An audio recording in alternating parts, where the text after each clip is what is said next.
Good night, Barbados. Good night. This is Marcia Weeks, and you are watching the Marcia Weeks Show. We are coming to you live from Barbados. We are alive and well and victorious. Winners. Let me see the victory sign. Let me see the V sign. V sign. This is our V sign tonight.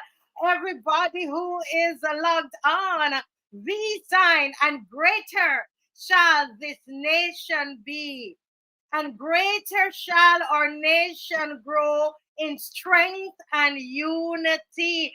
I tell you, I'm feeling my strength tonight, guys. And listen, this is what unity looks like, what working together looks like. I don't know a lot of you, and you don't know me either. You know, we see each other probably in the supermarket. You're waving to me. Oh, you're from the Marcia Week Show, but we really don't know each other. But we have one thing in common, and that is Barbados. That is Barbados, and we have come together. We come together, and we are declaring over our nation that greater shall our nation grow in strength and unity. Yes, Mr. Blackman, let me see the fist up. Everybody, put up a fist. Put up a fist. We are defying all odds. Loyal Daughter 66 was on from 5:31. She knew what was up. My girl was on from 5:31 this evening. Come on, 6:43. Roger Seeley from 6:54. Gel Biz, my girl Gel Biz, 6:56. Nigel Newton, 6:56. Zaire Campbell, welcome. Pamela Edwards. Sir Alfred Benjamin. Oh my goodness, I'm not even putting up this stuff. I'm busy calling the names. And I'm putting a Sharon, welcome, welcome. Look what has happened. Look, well, listen, put up the fist. Put up the fist, guys. This is it. This is it. Anybody feeling that bossa spirit? I told you. I told you all the bossa spirit was released. Told you all. I told you all. Annette, good night. Annette is saying, Oswald Newton, good night, man. You see, we work together. That's what working together is. And I've been telling when everybody say, oh, patrons are passive or whatever. No, the people turned up. They turned up. They turned up at that press conference and they made them know I am a citizen. Everybody said wherever you are, say, I am a citizen. Beat your chest. Beat your chest and let them know I am a citizen. I am a citizen. And you can't stop me from getting services. You can't stop me. You can't stop me. And that's what the minister said. Nobody will be stopped. And we going to hold her and this government to what she has said. Yeah, let reality to hitting in. They heard about that court, that court possibility. Eh? They heard about it. They heard about it. They heard about it. Huh? Yes, Llewellyn. Yes, yes, Speedway. Brother Kimar, yes, and the entire, all the people who were behind him, the Trevor Sealeys, and everybody else that were standing behind him, Lisa Niles, everybody that were there with him, listen, Sir Alfred Benjamin, we did this as a team, Sharon. Oh, I see the fist. Tony Paris, where's your fist, Tony Paris? You're putting up in your house? Yes, Mr. Maximum. Yes, he's Cliff. Woo. He's Cliff. Yes, there. Uh-huh. We come here to stand on business. Yes. Folks, can you feel it? There is a change. There is a change in Barbados, folks. Barbadians, there is a change. And I told you from the time I started, I said to you that once Barbadians understand, once they are educated on the issues, they're going to stand up. And I dare them. I dare them. Someone said to me, oh, they're going to try to take this show off. Let me say to the authorities that are listening, because they watch the show. I know they watch the show. Listen, that would be a real big mistake for you to do. And we're going to talk about this computer misuse act. Don't do it. Don't do it. That's one thing you do. Make sure that you don't mess with the show.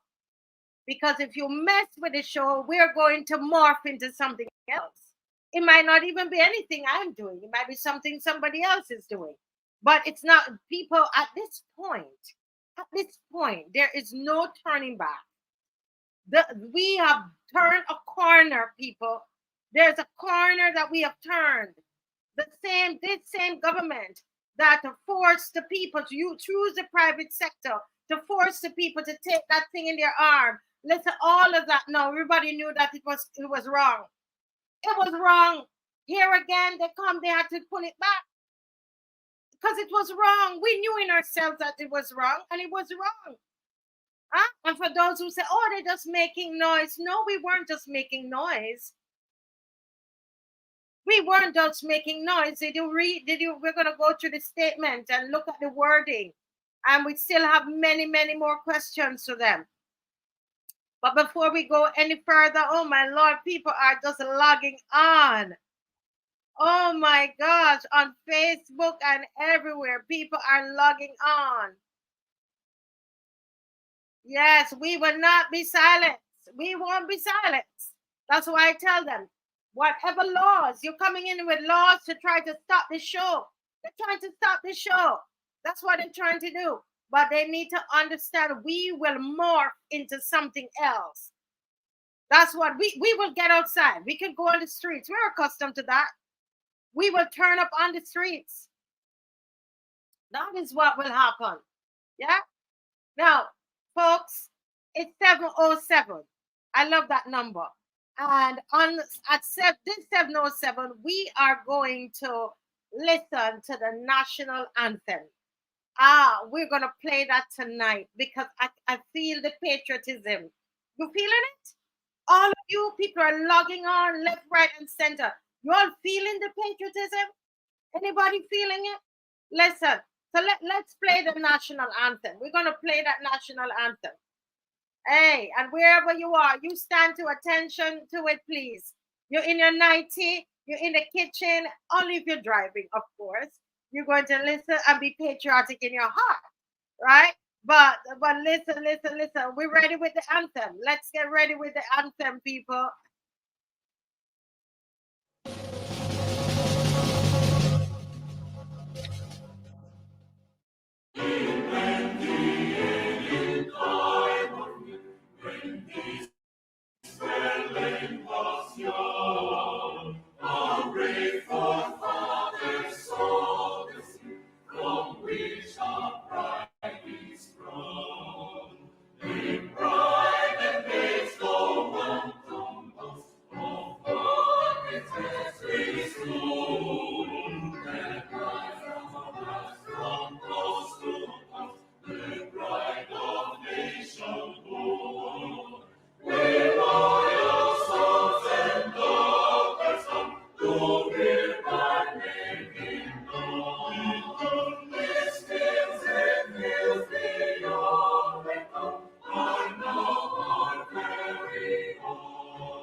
Hey, how you feeling? How did you feel that? They did strict guardians. Oh my God, we're guardians of, we're guardians, and that's what we're doing. We guarded this heritage. We guarded it. All of these parishes, wherever we are from, we are Bajans. We are Bajans to the core, and this is our country, and we stand up strong. We're from the middle of St. George. We stand up strong all the way to St. Philip, St. Lucy, Christchurch, St. Michael. Oh, we're standing up strong and tall in every parish in this country, and we're taking back our country one parish at a time, one square inch at a time. This is Barbados. This is Barbados. And we will continue to speak. Nobody's going to be able to take our speech from us, our freedom of speech. We will continue to speak. We will continue to ask questions. We will continue to hold our officials accountable. That's what we did with the press conference. That's what Mr. Franklin did in taking them to court, to protect those that can't speak for themselves, to protect those who do not have a voice. That's what we do as Barbadians. And there is nobody in this country that will stop us from speaking. You hear me? Nobody is going to stop us from speaking in this country. None. None. We will open our mouths. We will speak. We are educated people. We are people who understand what is happening, and we're going to open our mouths and we're going to ask questions. And that is what happened. That is what happened. I want this to be a lesson to all of us, including myself.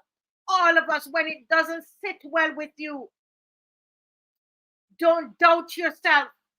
We knew we were on this show, and we knew last Monday night on the 22nd of January, when the idea came on this show to do that press conference.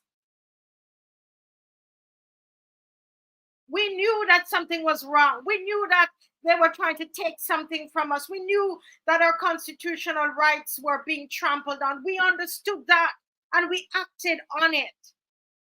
Many of us knew in the time of the pandemic. Many of us knew that it was wrong to force people to take a medication before they could work. We understood that, right? We understood that, and we spoke up against it. And I'm saying, let this be something that we will never forget. May we never forget this moment. Barbadians, this was a moment when you knew something was wrong. Two things back to back. Mr. Franklin, he knew something was wrong. He knew the laws were being broken. Barbadians, we did it together, every one of you. And it's not just the people on this show, it's the people that you don't see on the show, like yourselves.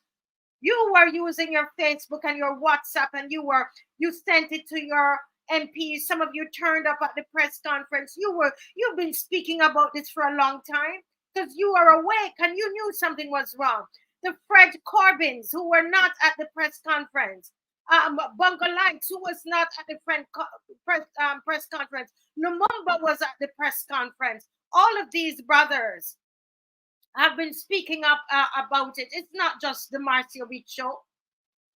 It's not just the Marcia Week show. Dr. Ronnie Yearwood from the DLP was speaking out about it as well. Yes, because we were asking what has happened. Why did he drop us like that? Why did you drop us? We were asking that because he was speaking up. Neil Harper, who a Barbadian from overseas, who is, a professional in cybersecurity, he was speaking up on it as well. It's a lot of people. And tonight we say, yes, onwards and upwards is what we say. We say onwards and upwards is what we say. Yes, people, please like and share. Like and share, like and share, like and share, guys. Like and share. This is so important. This is so important. I want us to not forget this. Not forget this. And yes, God is on our side. I like that, Aaron Hunt. Aaron Hunt says God is on our side. Yes, he is. Yes, he is. Yeah, I was trying to get your comment to come up. And you know, there's just prayer going on all over this nation, and that's one area that you can't see it, but it's happening. Prayer, as I said, we're from different faiths. My Rastafari brothers and sisters, there are people who are Muslims, there are all kinds of different faiths. Whatever the faith is, you know, I'm just saying, you know, connect with your faith, talk to God, talk to God. There is a 24 prayer vigil that is coming up, and I believe this has been put on by Christians, and it starts February tomorrow. Tomorrow, because not tomorrow, day after tomorrow, because we're not letting up. We're not letting up. We're not giving any ground. If you want to be part of this prayer vigil, you have to take an hour. So you're praying for 24 hours. Okay? You're praying 24 hours. It starts February 2nd. When you connect with the people who are organizing it, they'll tell you when it ends. But I think that this is so important at this time. At this time, when you get a little push in the door, you gotta keep pushing. You gotta keep pushing. You know, do you remember on last Monday, January 22nd, I said to you that there's a little opening in the door. Yeah, there's a little prying in the door, and we're gonna open it wider. And we do that by what we're doing here on the show. And there are people who believe in prayer. Those of you who believe in prayer, they're praying about family, education, government, business, media, arts, and entertainment, right? And you know, you can reach out to us on the marciaweekshow.com, the marciaweekshow.com. You can reach out, you can connect there, and so you can choose your the hour that you want to pray. Or you can give me, if you give me a call, a WhatsApp message, 236 7000. I will also be able to direct you to the web page. The way my computer is set up, I'm unable to show you the web page, and that's why I have not been putting it up. But a lot of you, you know where to find it, the marciaweekshow.com, or you can message me. Persons are invited to register. You have to register to get your prayer points, and you go to a special link, right? And this link is what's on the page. When you go to on that special link, you'll be able to connect, right?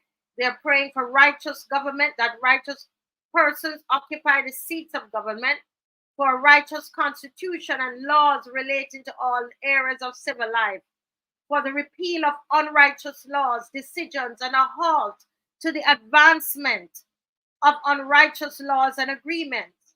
Yes? And this is what is happening. It's called a Recover All 24-hour prayer vigil. And that is starting on February 2nd. February 2nd. Listen, you don't need no Trident ID to pray. All right, all right. I see the general there. I see the general there. General, let me know if you're ready. Give me the thumbs up. Yes, yes, yes, he's ready. Good night, sir. Hey, good night, Ah, Marcia. Good night, all. Good night, everybody on the show. Mr. Franklin, the people are your listen. Barbados is just electrified tonight. They are excited. They're in a joyful mood from your victory with the tribunal. That case that went to the tribunal that ruled that it was illegal and unlawful for them to say if you didn't take this, you could not work, for the private sector to do that. You got a victory in that, and then days later, that deadline that was supposed to be today is no more. So the people are excited. What do you have to say about that? Marcia, that was not the only victory that I had. Those were not the only victories that I had, but this one, nobody knew I was involved. I can tell you about it now. Um, the UE people came to see me, and they Yes, wanted to switch. I said, that ain't gonna work in the short term, you know. Coming over ain't gonna work for you. What you need to do is to get my application forms and let people know you have them. Don't join, just let people know you have them. And the Prime Minister can move heaven and earth to make sure that Tony Moore don't lose you. And so said, Marcia, so done. Within one day, you know, they rushed up there, the Prime Minister, or signed the documents, give the money to the Ministry of Education, Education sent the KFL. All happened, you see. They are so hell bent to make sure that Unity Workers Union does not replace Barbados Workers Union. And this was the step. So when Tony Moore came out jumping and saying they were doing it for 9 months, her efforts did not solve a thing. All it did was I somebody in the background because I knew it was going to work. I tell her, no, join. You don't need to join. What you need to do is to let them know you have the forms. And once you have the forms, KFL ain't gonna want me there. Prime Minister ain't gonna want me there. So they can fight hard and they can settle and you can get your money. And Marcy, my words didn't drop. They hit the ground yet. And the people capitulate. And they were talking about they were fighting for 9 months. And 9 months, nothing. It was only after just a few people, not even 10, came to see me. I said, look, let them know you have the forms. The Prime Minister tries her best to make sure that Unity Workers Union does not replace Barbados Workers Union. She did it with the Nurses Association. I know she's doing it with this. But we're going to talk about our victory with the Trident ID. Let me tell you something, see? That is the skirmish that we won.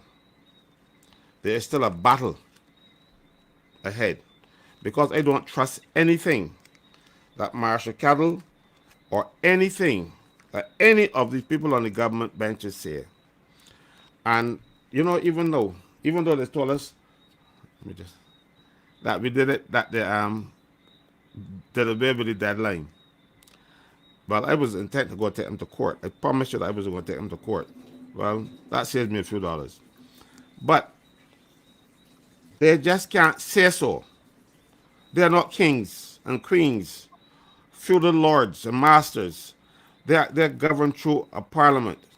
Even though they have all the seats in parliament, they still have to come back to the parliament and say, Section 34 of the Identity Management Act is repealed. They must do that. Because Section 34, they were in breach of Section 34 when they were extending the deadline, because they had no such authority. But they had to do it because all they were telling you about we having technical issues. And I spoke with the people down there. The technical issues were that the equipment wasn't working properly, and that sometimes you do 4 or 5 cards before you get one that look good for one person. They print the card, oh, that look good, they got this card, that. That is why they had more cards than they needed. They ordered more cards than they needed. But then you remember the Prime Minister came back once for this extension of the deadlines and said, oh, they got to get more cards. That was a couple of days after the businessman said, "Oh, they're having technical issues," and yes.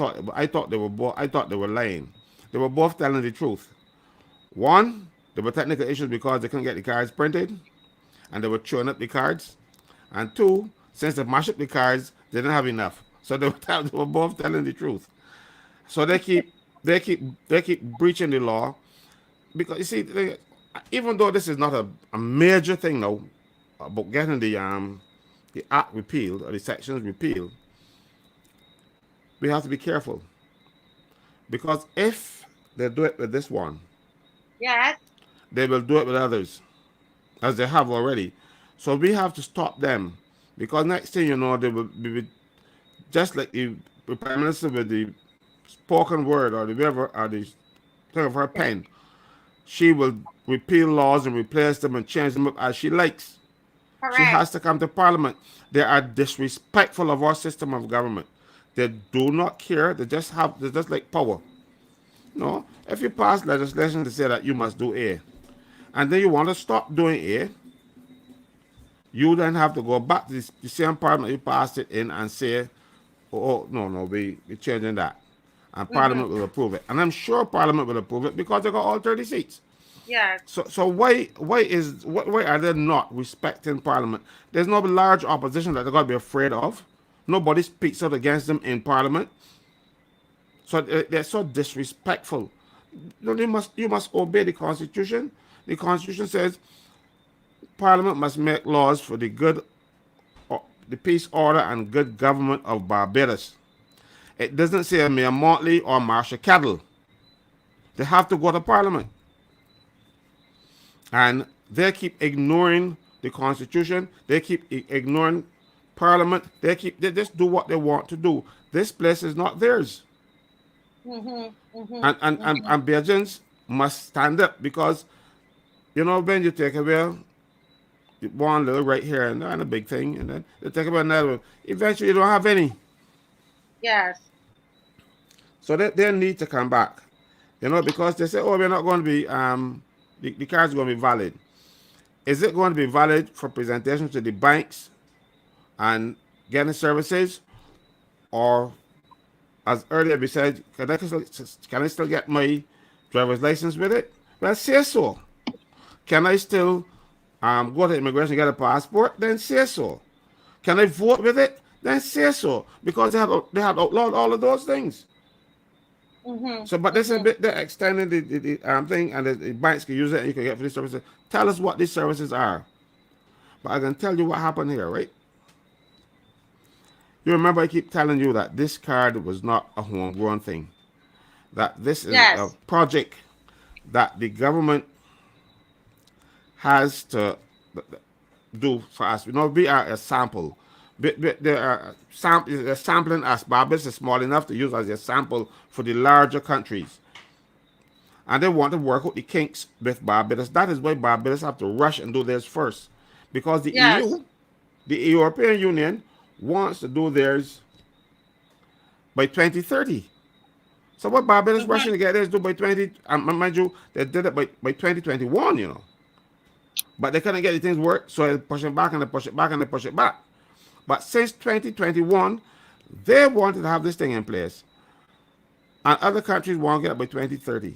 Why is Barbados always volunteering to be the guinea pig? Or why are they always volunteering Barbados for guinea pigs? You remember that inoculation that we got? We were the guinea pigs for one of them. They used it, the first country in this world to use that inoculation was Barbados. Why were we so favored? We weren't favored. We were guinea pigs. We were lab rats. Never forget that. I hope Belgians will never forget that as long as they live. But Yeah. before I finish off, I want to ask a couple of questions. Marsha Cattle said that 243,320 people have registered for the digital ID. What does that Yeah. mean? What does that mean?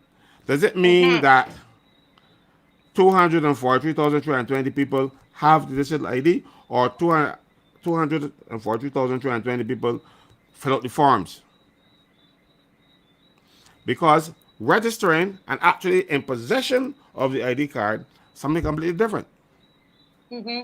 You see, because people lie, by telling half the truth, because half the truth is still a lie.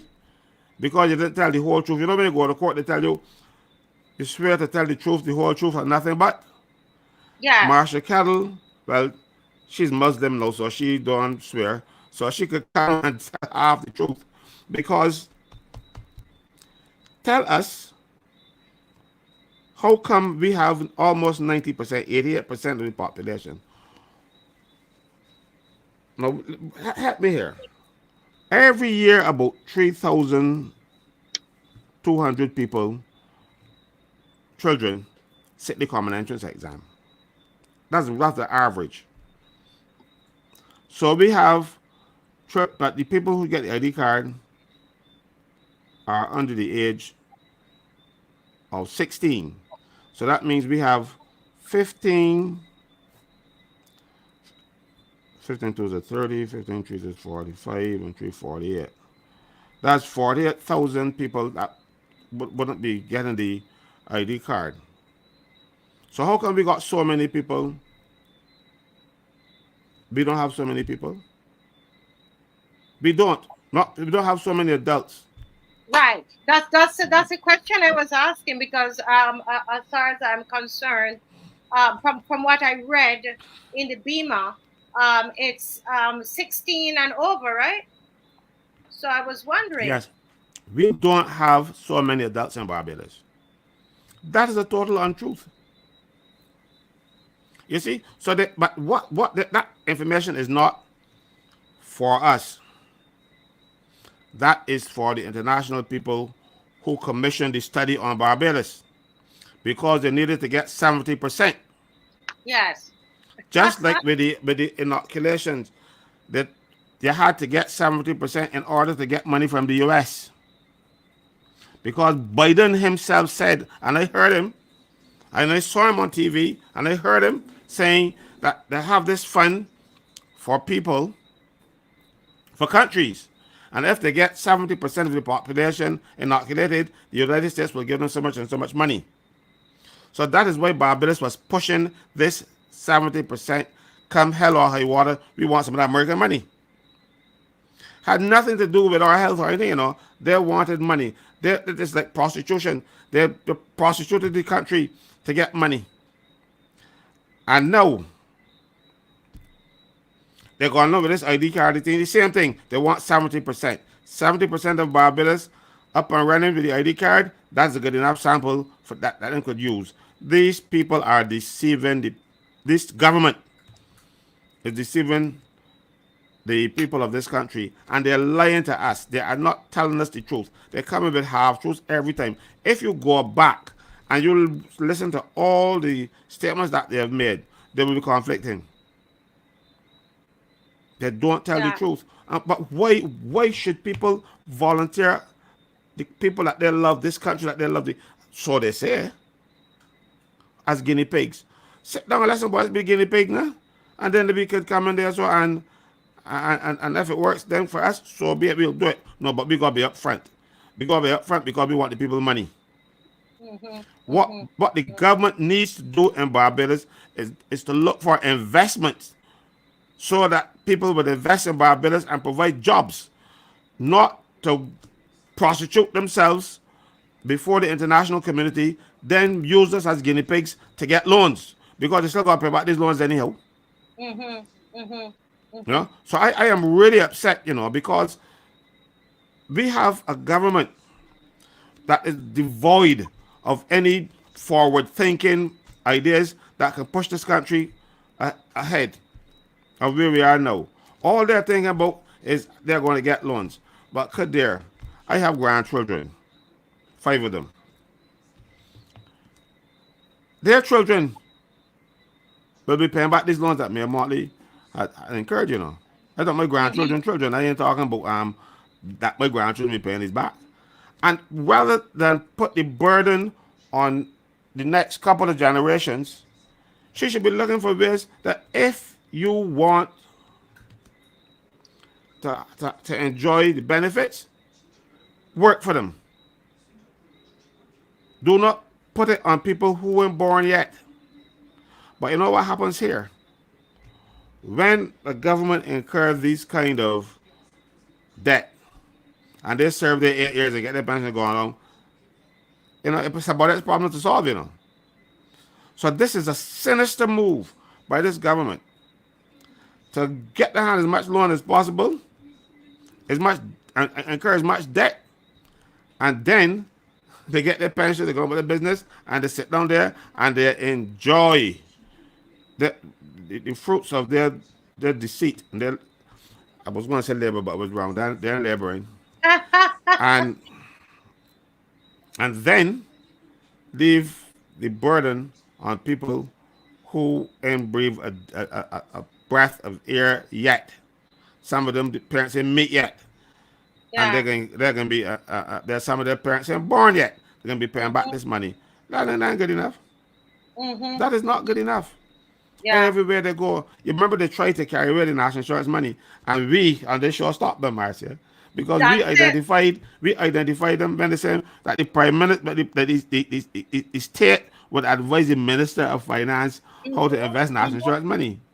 You know, I I remember don't. when you brought that to our attention. There's so many things that we've been, and that's one of the reasons I think that we're going to touch on that a little later, that they want to come to say to us that they're going to monitor social media. But let me let you finish your point and then bring Kimar in. Go ahead, Mr. Franklin. You know, so well, what the people must do is to stop this hero worship.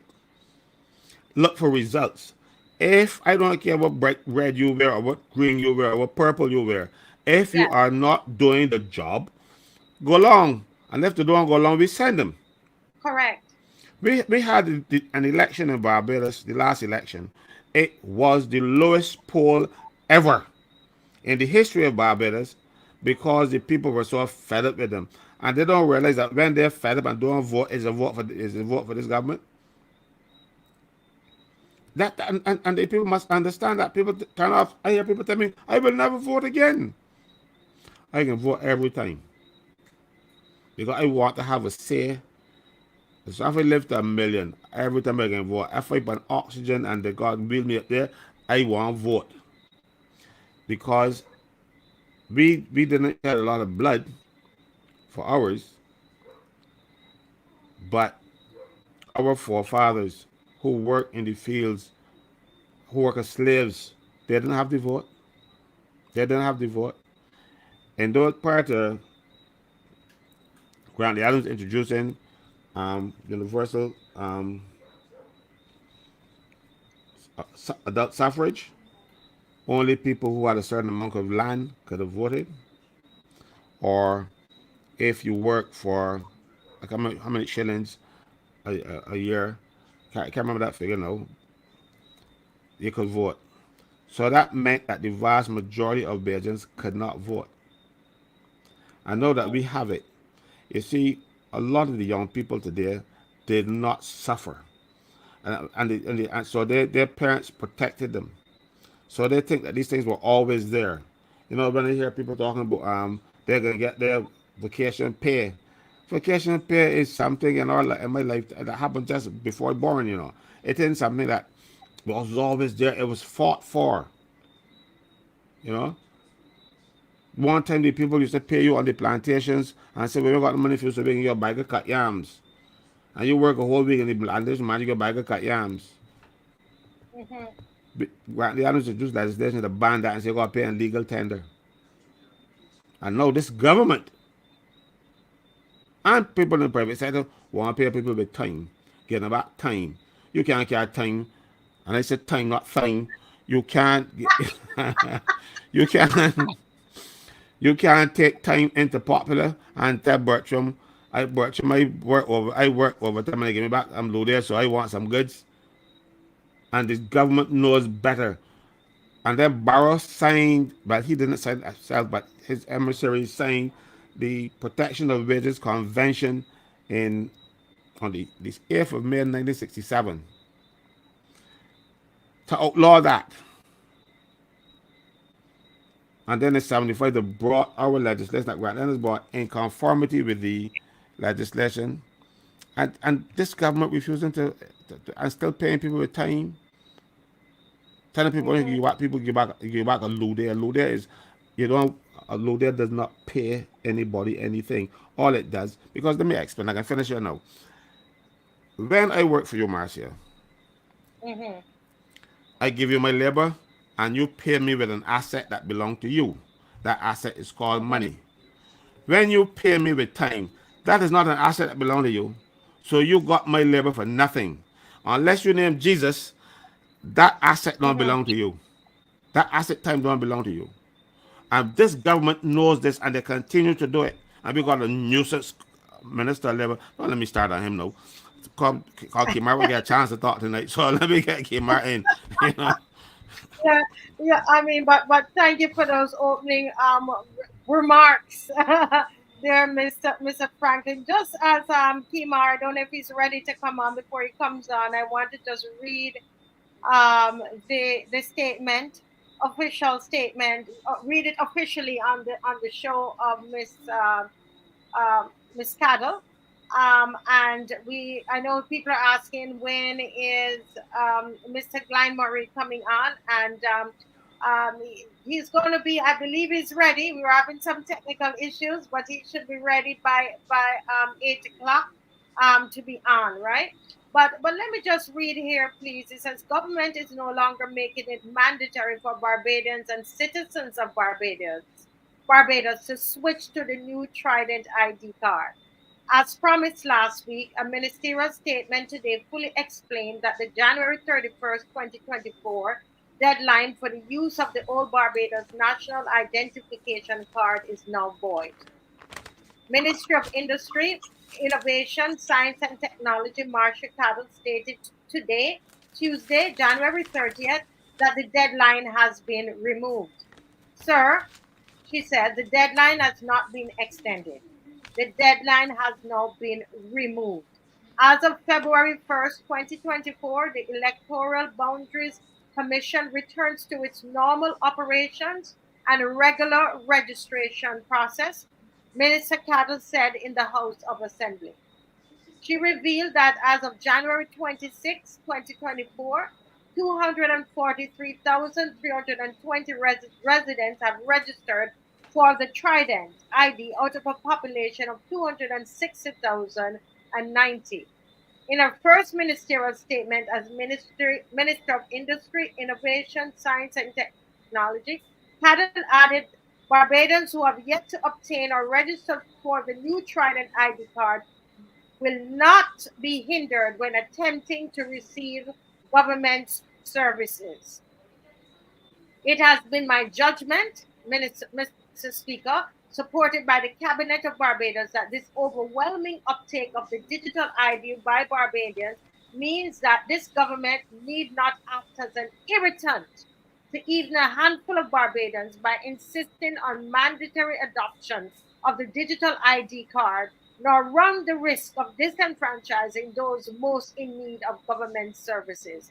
In other words, the institutions of the state, such as the Transport Board, the Barbados Drug Service, and others that provide critical goods and services will not deny both goods and services to the very few numbers of participants who may, as of February 1st or any time in future, present with the old ID card.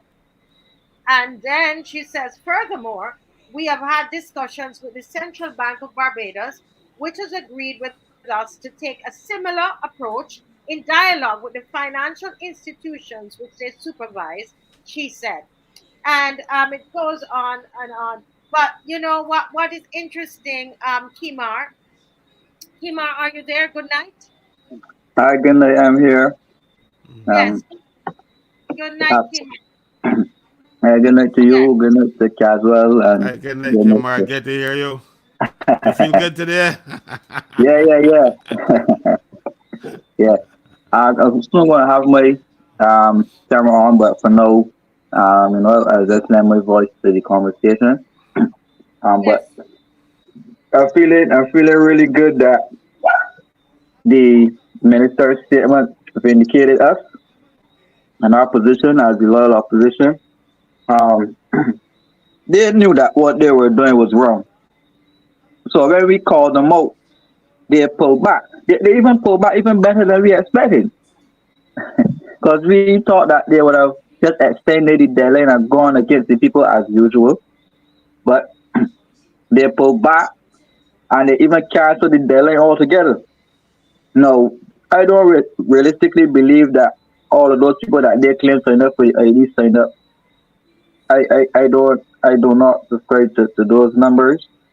Um, I saw somebody saying that they possibly could have met the quota that was required to get the money that with the agencies they probably agree with. I agree with that point there. But I don't know if the numbers they're quoting are accurate. Um, However, much to my surprise, I would say, man, something got to be wrong that they pull back because the government don't give us nothing, you know. So I was like, wait, how come they pull back? One, I Yeah. should ask the question, what are they hiding that they do not want something like this to go to court, right? What do they Yeah. do not want exposed about this nefarious study that they don't want to have to tell the truth on the oath in court? That they would pull back due to the pressure of our press conference, right? And to the pressure of our threat to take legal action against them, right? So we should ask, what do they want kept on the wraps? Because if this case had to go into court, they would have to shut down this project altogether, right? Yeah. So they don't want to shut it down, so they would give way and pull back because they don't want us to take them to court where they have to completely shut it down altogether. But my belief is that we may have to take that step if they do not change the legislation to suit what the citizens and what the people want as it relates to an ID system, right? They also promised that a comprehensive review would be done on the Barbados Identity Management Act, which is one of the same things that we called for in terms of a joint select committee on the Barbados Identity Management Act, and to have the citizens give direct input as to how this bill would go forward. So, I mean, they haven't came out yet and said joint select committee, but they at least said a review. Now, if they have a review amongst themselves, well, this is, they take us for idiots. But if they invite us to Parliament to give our contributions in the joint select committee, not saying that they would do what we suggest, but at least it would be part of the right steps there. We could always protest and put our arms up if they choose to infringe on our rights to give contribution to the bill, and if they choose to adopt some of the measures that we'll be putting forward if we're allowed to contribute to that select committee. Now, yesterday, while we were distracted though, with Marshall's ministerial statement, right? They tried to slide this cybercrime bill through the back door, right? But what alerted me to this was that I was watching that sitting, and I was saying, this cybercrime bill? Why were they debating this? I thought they would have. I thought they were giving. Notice. We dropped out. Yeah, Can you hear me, yes. Caswell? Yeah, I'm hearing you, but Kimar seemed to have dropped off. Okay. You know, Okay. but until when he comes back, and I'll give back. But something that we have to be careful of in Barbados is reporting, because the reporters just tell you what is said. They don't any analysis, and sometimes you have to do any analysis. Analysis or research is flawed. Like for instance, paragraph 2, second paragraph in the Barbados Today story on the Marshall statement. She said the old laminated card, a system in use since Barbados was a British colony, will be allowed until it needs to be replaced. Tom Adams introduced this ID card in 1979 to my certain knowledge. Can we tell you? This ID card had nothing to do with the British. But Kimar is back, so let me see if we got him. Yeah. Yes. Yeah, Kimar. Yes. yeah. Yes. Go Well, ahead, please. a wave just came and knocked me right out to the browser. So if you want to tackle cyber criminals, you should tackle them that are trying to to penetrate on us. I But am telling you. on a serious note, this bill is serious, right? And they use this ID issue to convolute and call it fuss. What happened in Parliament yesterday, right? Because we even fell for it a little bit because we are out there discussing how they're pulling back on these uh, deadlines. They're still offering services to us. They're saying that everything is fine. You know, you can use it. That was a distraction, right? Because at the same time, they are passing a bill in Parliament, this cybercrime bill, that says that if you insult or if you embarrass, you know, if you feel aggrieved, you suffer serious emotional distress because somebody posts something about you on WhatsApp or post something about you on Facebook or something, that you could do 7 years in jail, right? People need to recognize that. People will say, well, they didn't say ministers. Ministers are people of government are people too, right? Yes. And if they believe that the Marshall show has aggrieved them, they can come and say, well, you know, y'all are guilty, you know, and the legislation says that you're guilty. Because there's some good things about myself that I may feel embarrassed about, right? And Mhm.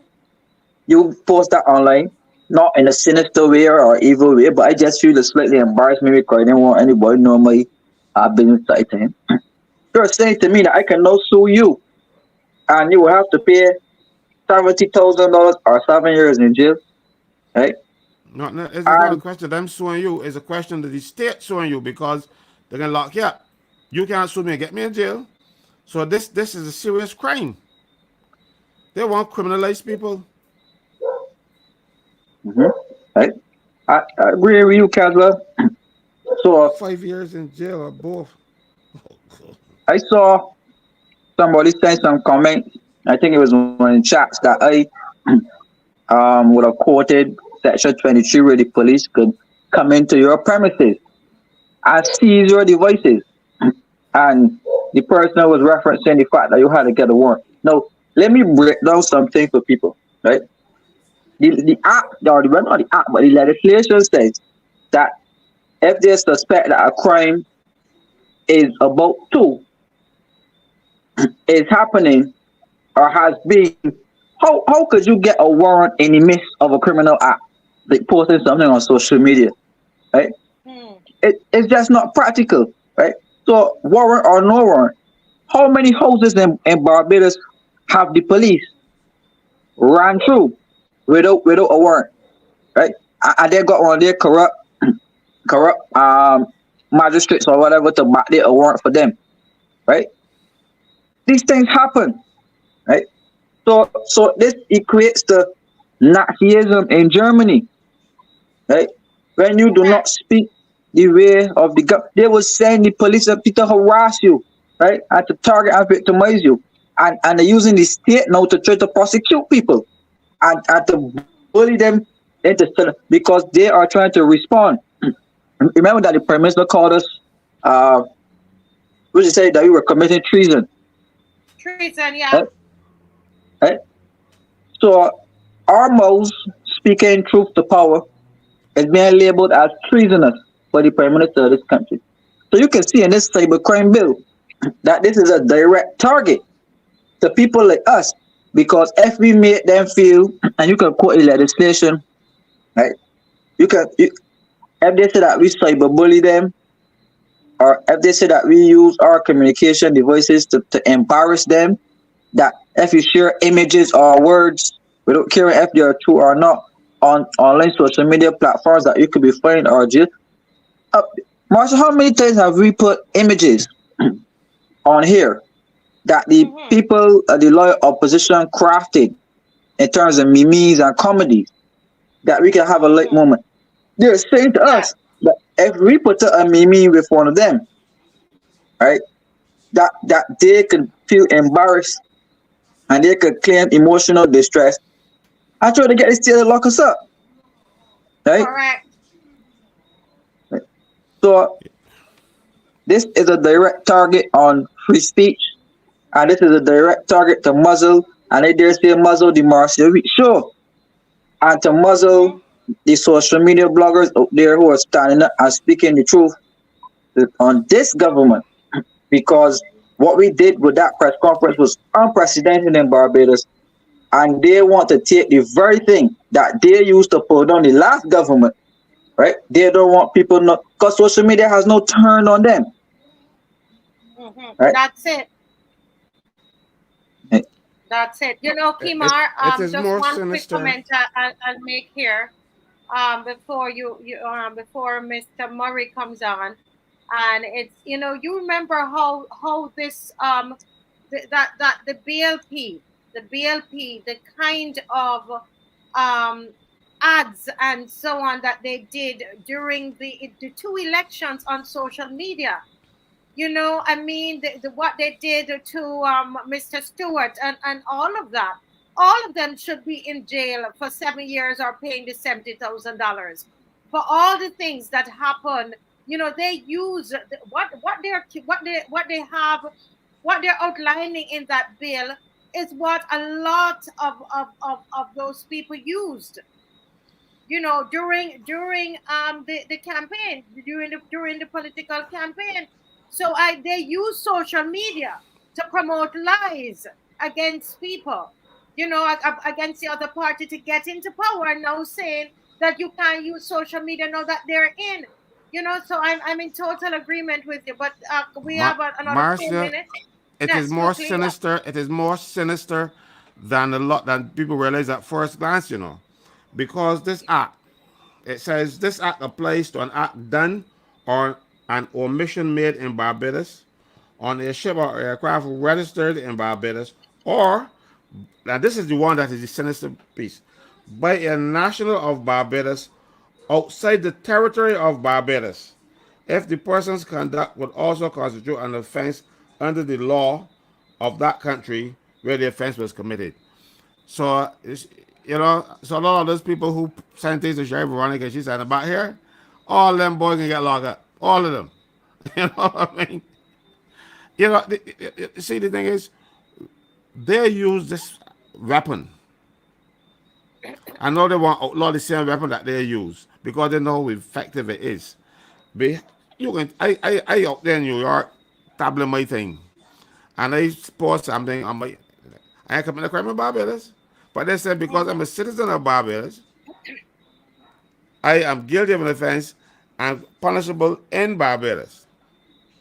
And then they can get these $70,000 or these 7 years in jail or 15 years in jail or whatever that's what do with me. You know, we got, well, all the bloggers in Barbados now, they better join us with this, or the internet Mhm. can be a ghost town. I am telling you. I'm telling you. And You oh, know, I know, there's a meme with me. You know, when I took up my bike, this bike, I walked. I somebody sent it to me the other day. I saw it. I'm embarrassed by that, so I can go and sue somebody there. right.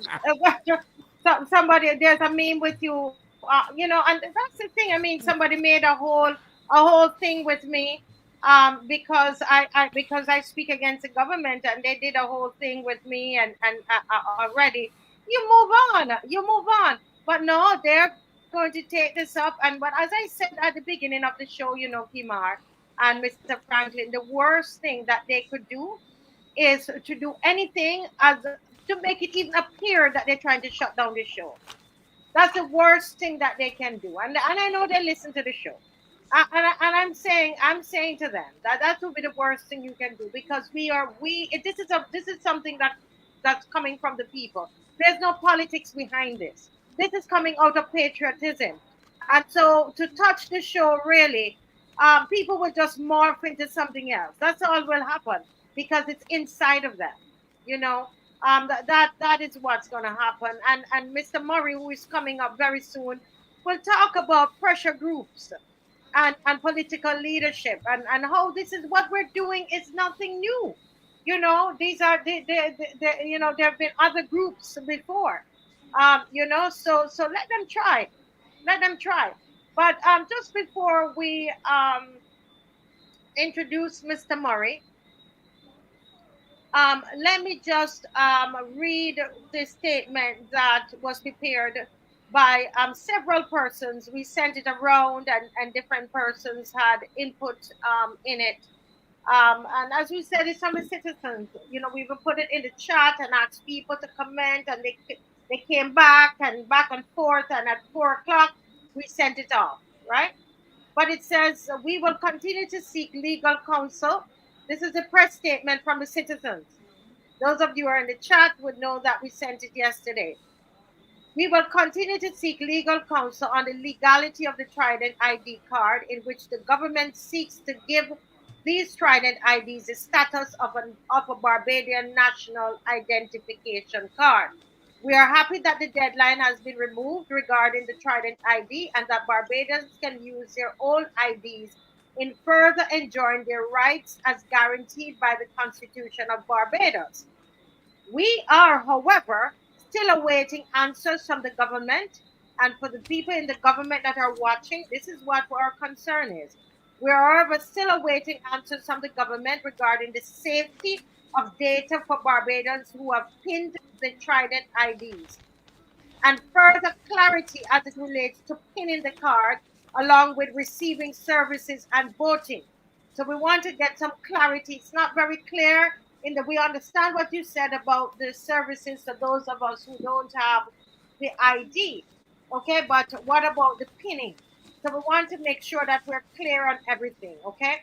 We also seek further knowledge as it relates to the private sector mandating employees to have such Trident ID card as means to gain or retain employment.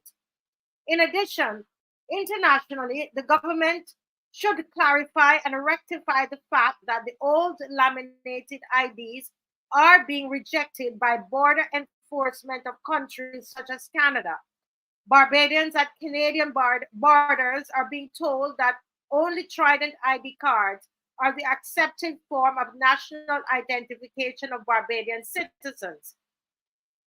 Our group stands together and with unwavering commitment in pursuit of accountability and transparency on this matter of the Trident ID and the Barbados Identity Management Bill 2021 from the citizens of Barbados slash the opposition. Yes. So that is what we sent out yesterday, because the media kept hounding us down, and I thought that we went to them when we had the press conference, and we needed to say something and to let them know that we're not. This is not yes, hey, but as Mr. Franklin says, that we keep fighting. We keep fighting, and I know there's some of them, Mr. Franklin. There's a group of them that already start to put something together where people can sign up if they want to be part of a group to research about this court case. The people serious, right? They're very, very serious, and those that are listening, the government that's listening, need to understand that this is not being led by the three of us you see here, or Pastor Ferdinand, or whomever. There are people, just regular people, who can read, as Mr. Franklin says, can read, who sat down, Mr. Franklin, and read the Barbados Identity Management Act as we gave them as homework, remember? And they went home and read it. And let me tell you, the people are energized and they are ready. So we are hoping this comprehensive review, we're going to talk about this again after Mr. We need to look into that, and this joint select committee that Kimar is talking about, we need to push that some more.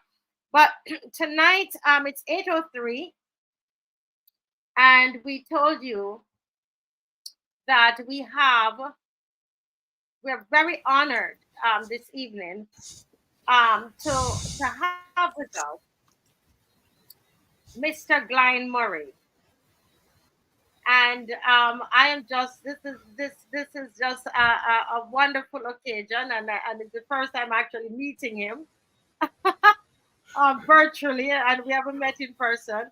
But GLYNE Murray has been a civil servant and worked at a statutory board. He has also been a journalist, worked on the inside and outside of politics, and including having been a prime minister personal assistant, a senator, a minister, and a diplomat. Since retirement, he has written a book and been a host at the Call-In radio program. He's been a moderator on, I believe it's the Brass Tacks program. Tonight, we want to welcome Mr. GLYNE Murray to the Marcia Week Show. Welcome, sir.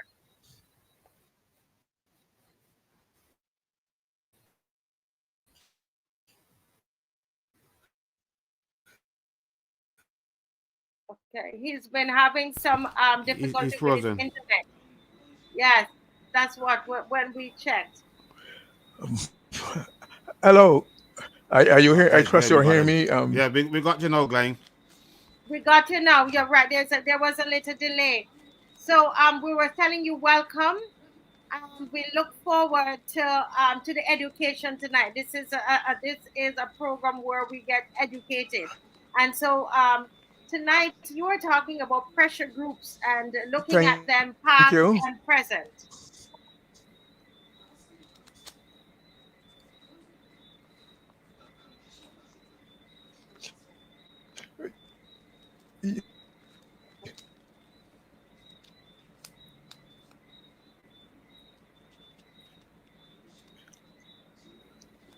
I wanted to say that you're dropping out and breaking up. I'm not hearing you clearly.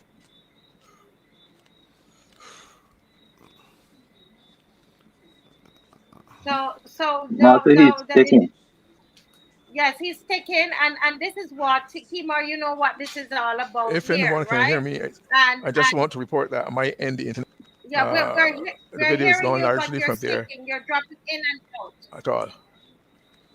Hello? Yeah, we're hearing you, Glenn. Come. You try turning off your camera. Mm. Okay, Caswell, if you can call him and ask him to turn off the camera. If there's anybody who can reach him to tell him turn off the camera, and let's Look see at if this that thing. will help. Message. Try to turn my camera in? Turn off the Yeah. camera. Okay. Yes, turn off. Keep the camera off. Keep the camera off. Yes. Okay. Wonderful. Keep it off. Don't turn it on. Just keep it off, and let's just hear your audio.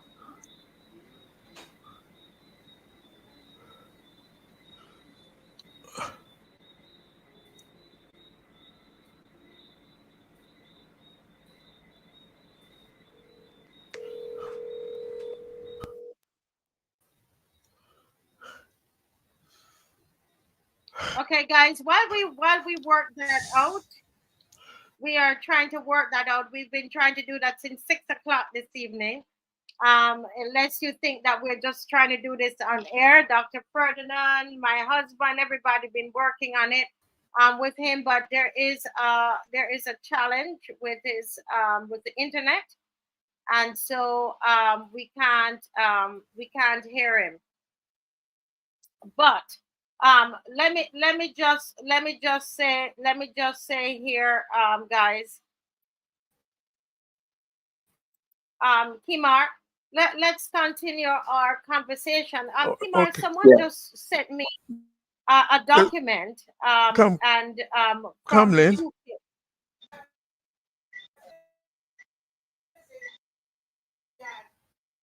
Someone just Yeah. sent me a document from the Marcia, UK. The he's Hello? getting some help yes, with the equipment. So yes, so he's going off now, and you can yes. just speak on and speak without the thing. Yeah, Mr. Franklin, I hope you told him not to turn on the camera at all. Yes, we did. It's going to be staying off. Okay. Yes. All right. So Kimar, he's I coming was back. saying, He's coming back shortly, Marcia. yes. Okay.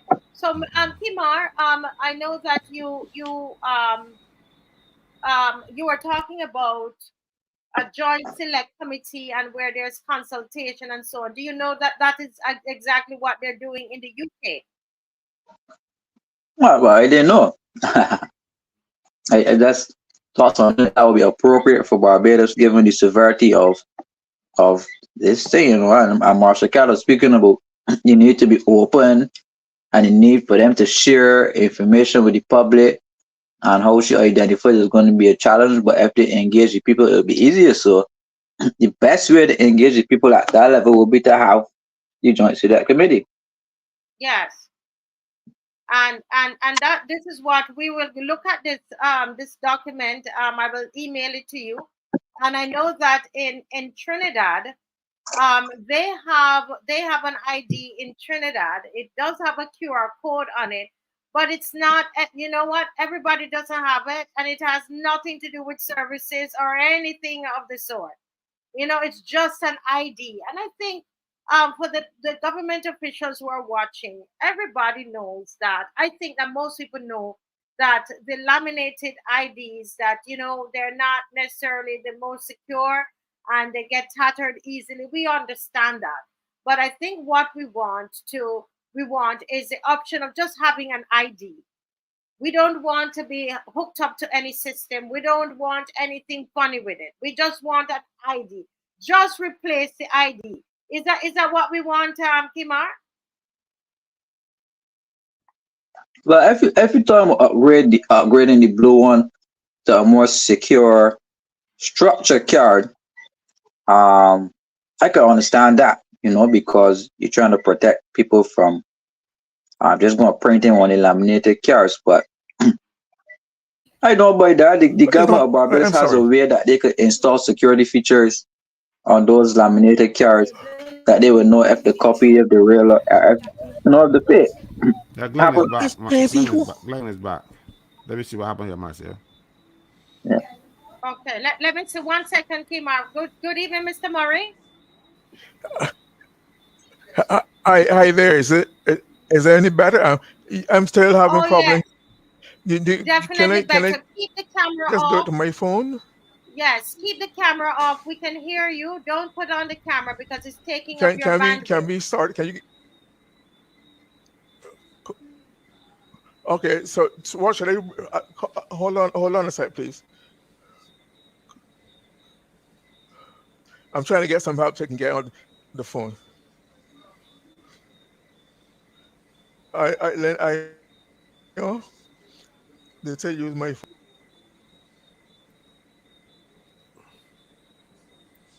Yeah, so go ahead, Kimar. You were saying? Right. Yeah, but I just want to backtrack a bit to the Prayers Academy of that when they got censored for speaking the truth, Yeah. right?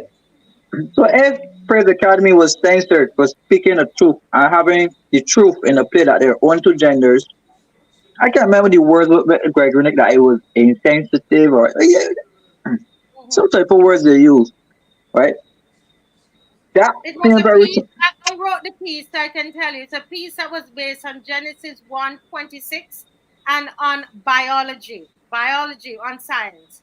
And we were censored. Continue. yeah. So if they could do that to you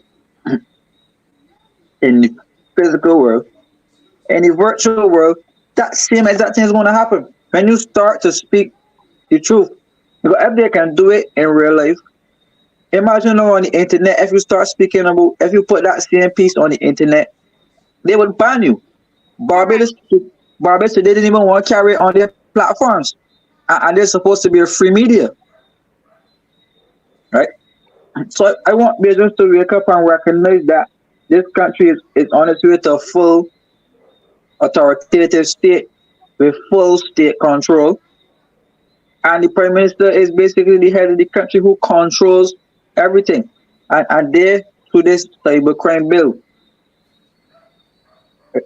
is seeking to lock up people and to silence people and to take away your platforms and allow the police, Marcia, to Hmm. use the cybercrime unit, right? Because think about it, Marcia.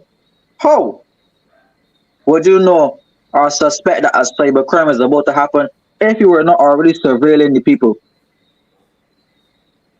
right? Hmm. Where are you getting the surveillance from to determine if these people commit cybercrimes? How can you see? Because they are saying to flow under the cell, right? That the government now has the right to come into their buildings Yes. and demand that they give the government all of their codes and passwords and technology and information if they have an ongoing investigation that a cybercrime has happened, right? And they want to decrypt your WhatsApp because you know WhatsApp is an encrypted app, right? Hmm. You Yes, just can't get into the person's private life. But what the government says, no, no, no, no, no. If we suspect that there's a cybercrime happening, we demand that Florida itself give us that information because we have an invest. That is that. Marcel, I don't know how best to say, but that is not Korea trying to take behavior. correct, correct. And that's what we're setting up for. And I'm really hoping that Barbadians, regardless of the party, can we just take up all those colors right now? Can we take up the colors and begin to see things as they are?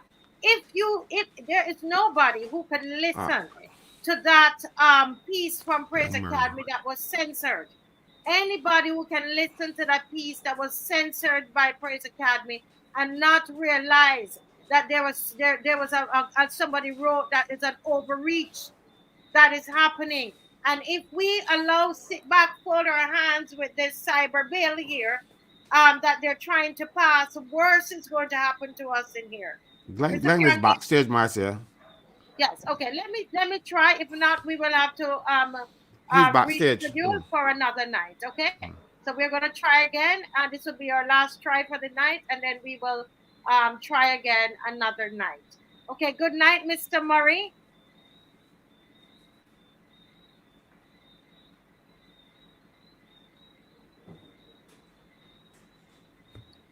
Good night, Mr. Murray. He has to unmute.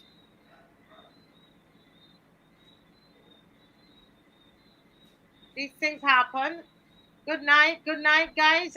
Let's continue to share the live. Let's go.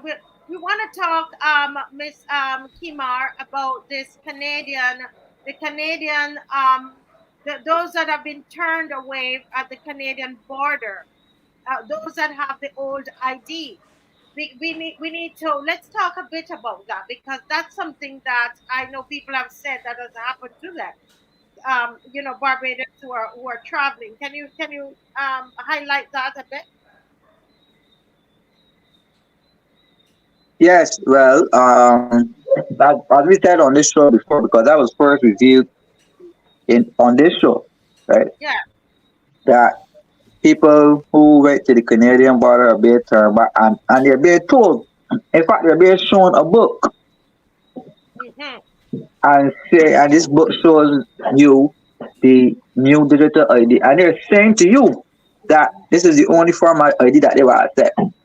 That cannot come from any layman. That has to come from up high, and the minister responsible for immigration, Yeah. which is right.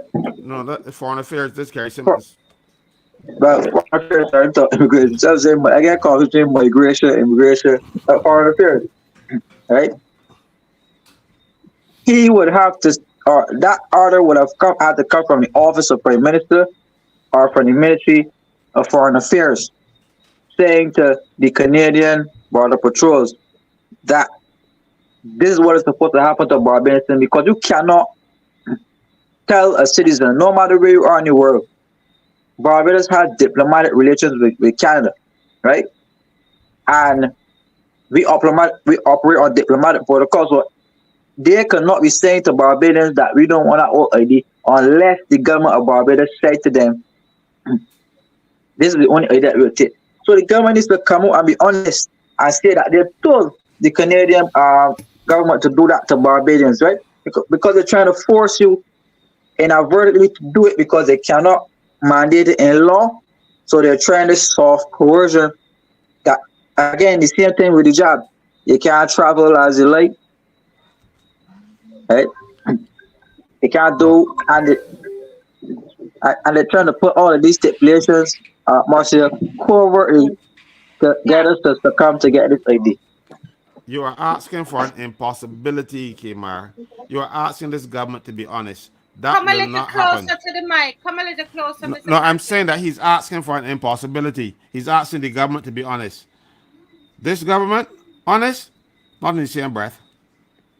But by the way, Marcia, someone just sent me when Glenn was trying to get on. a thing. It says that we had 614 then. You know, the Dems are trying to upstage us, and they have the princely sum of 99 viewing. Mr. Frank, Mr. On that score, what I'd say is this: that we have been asking for them to do something. And they're doing something. It's unfortunate that they chose Wednesday night. They could, and I'm sorry that they've chosen Wednesday night. I think, but we must commend them for doing something and for trying to No, say something no, on I behalf. am not that generous, Marcia. They know that we are on Wednesdays. They could use Saturday. They could use Thursday, well, Tuesday, because Kimar is on Wednesday and Thursday. But they don't. They want it to be seen that it is them, and that is the problem. That's why they're setting up themselves for another loss, because they won't do it by themselves, because they don't want to give anybody any credit. They won't hold it all. Remember when you know, the leader was saying, "Oh, we start that first." I'm like, "Yo, who I'm hearing started them it?" clear now. Yeah, we're I'm here, hearing Glenn. them No, clear now. I'll be here, Glenn Marcia. Let me talk to Yeah. Glenn. I will talk Right. later. Yeah, I'm one hearing you all second. very clear Mr. now. Murray, Mr. Murray, I think this is it now. All Good right. night. Good night officially. Can you hear us? Yes, loud and clear. Are you hearing me? Yes, loud and clear. And we can't wait to hear what it is that you have to say. Oh, Nobody is going to stop you. So can you go uh, straight into your presentation, sir? I will, but before I do that, I think it would be bad mannerly of me not to acknowledge um, your invitation and the way you've been welcoming me into your fold. Even though I know Caswell, I know Dr. Ferdinand um, personally for many years. I know Miss McLean also very well for many years also. But I've only met you on the phone, Mrs. Weeks. But you keep calling me sir, so I think I will have to stick. We'll call you either Mrs. Marcy or Mrs. Weeks or something like that to keep it consistent. And also Oh, Kimar. Kimar, I'm a fan of Kimar. I think if Kimar were to have a check with Miss McLean, she will tell you that I've been a long-standing fan of his. But thank you very much. I apologize at my end for although it's not my fault. We seem to be having bandwidth problems in this area, and therefore I've suffered from about it. Thank you. Before when I get right into it, I think I'm gonna. Um, I was gonna. First of all, okay. I want to say I'm gonna have to change my battle order in order to be relevant to one. But I'd like to say that I want to commend you, Mrs. Weeks, and your team, Kimar, uh, Miss McLean, Caswell, Dr. Nichols, and even your guests, your special guests from time to time, for the very high standard they have established regarding this program in the public's mind and ear and consideration. You have no idea how it has raised people's expectations and also give them a little hope for Barbados. The the program has come a long way. I remember when you have grown, both you and the person have grown and emerged and evolved over time from what when you started some months ago with a few simple topics. But I think after what I've seen you done over the last several months and the quality you've maintained consistently and and and the standard you have done, I think that in my mind you have now qualified to what, if I might put on my sociology hat, would be considered uh, a pressure group. I know Barbadians are familiar, older Barbadians would be familiar with the term pressure group because it was a title attached to uh, a group, three-man group, namely the late Mr. Eric C., the late Mark Williams, and also Mr. Alschutz, who in the 1970s came to the fore and responded to some issues in the public, cost of living, prices.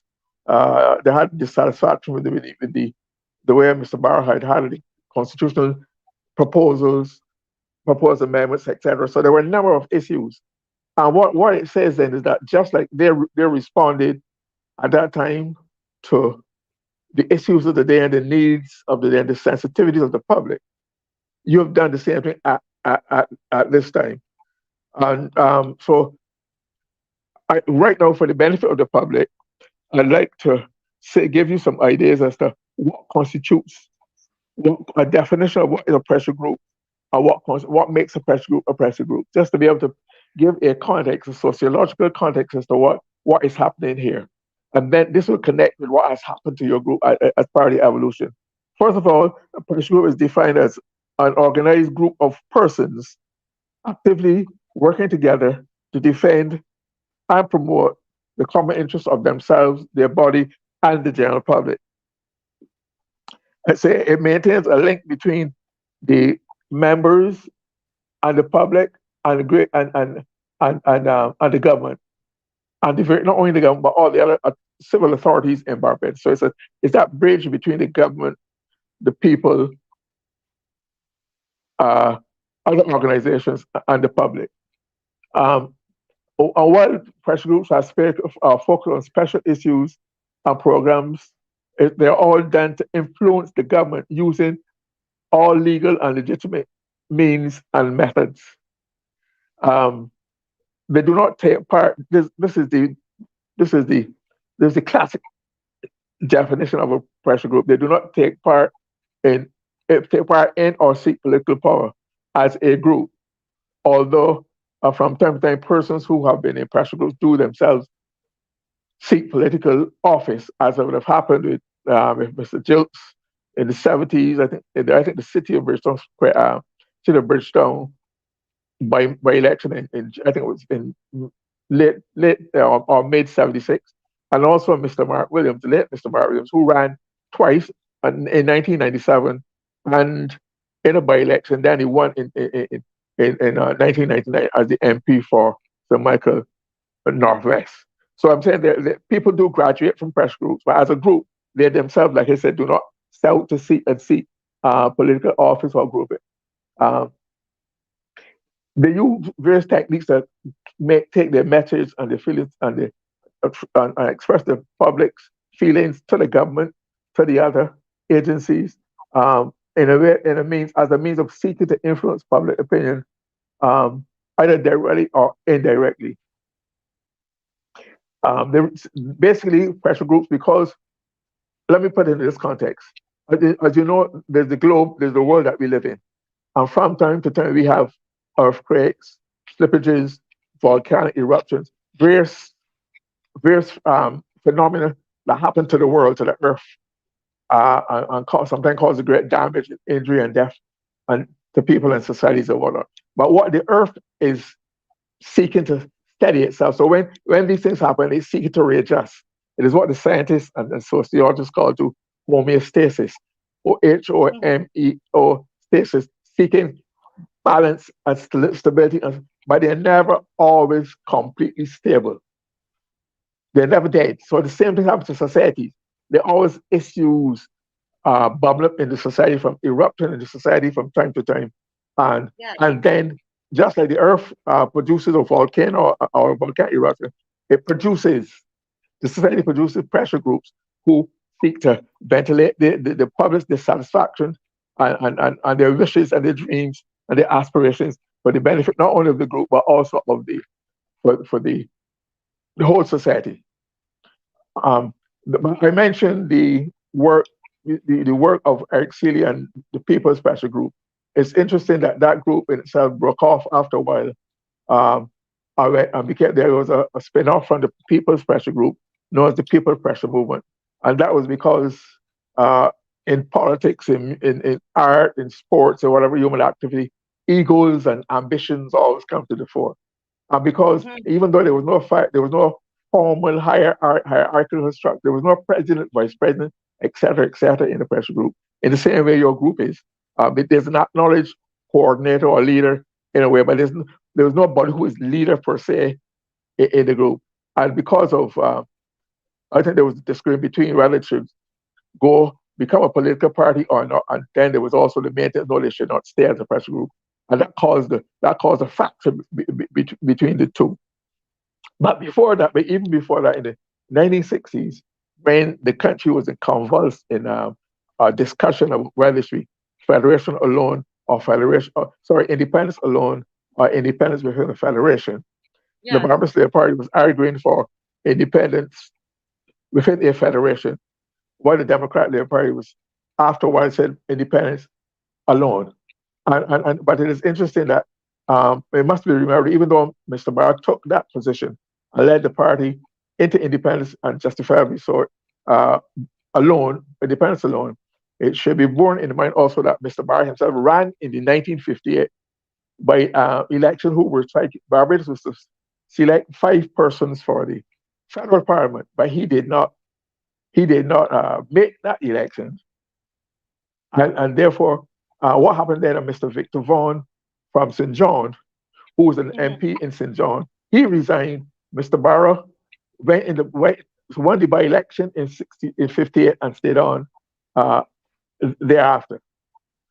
Right. So that's the history of thing. But there was also the under 40s, and the under 40s comprise a number, just like how your group is a collection of various individuals with skills and talents, specialties and professions. The same thing with the under 40s, the way they call themselves, comprise persons like the late Sir Lord Sandiford, now Sir Henry Ford, Mr. Nigel Barrow.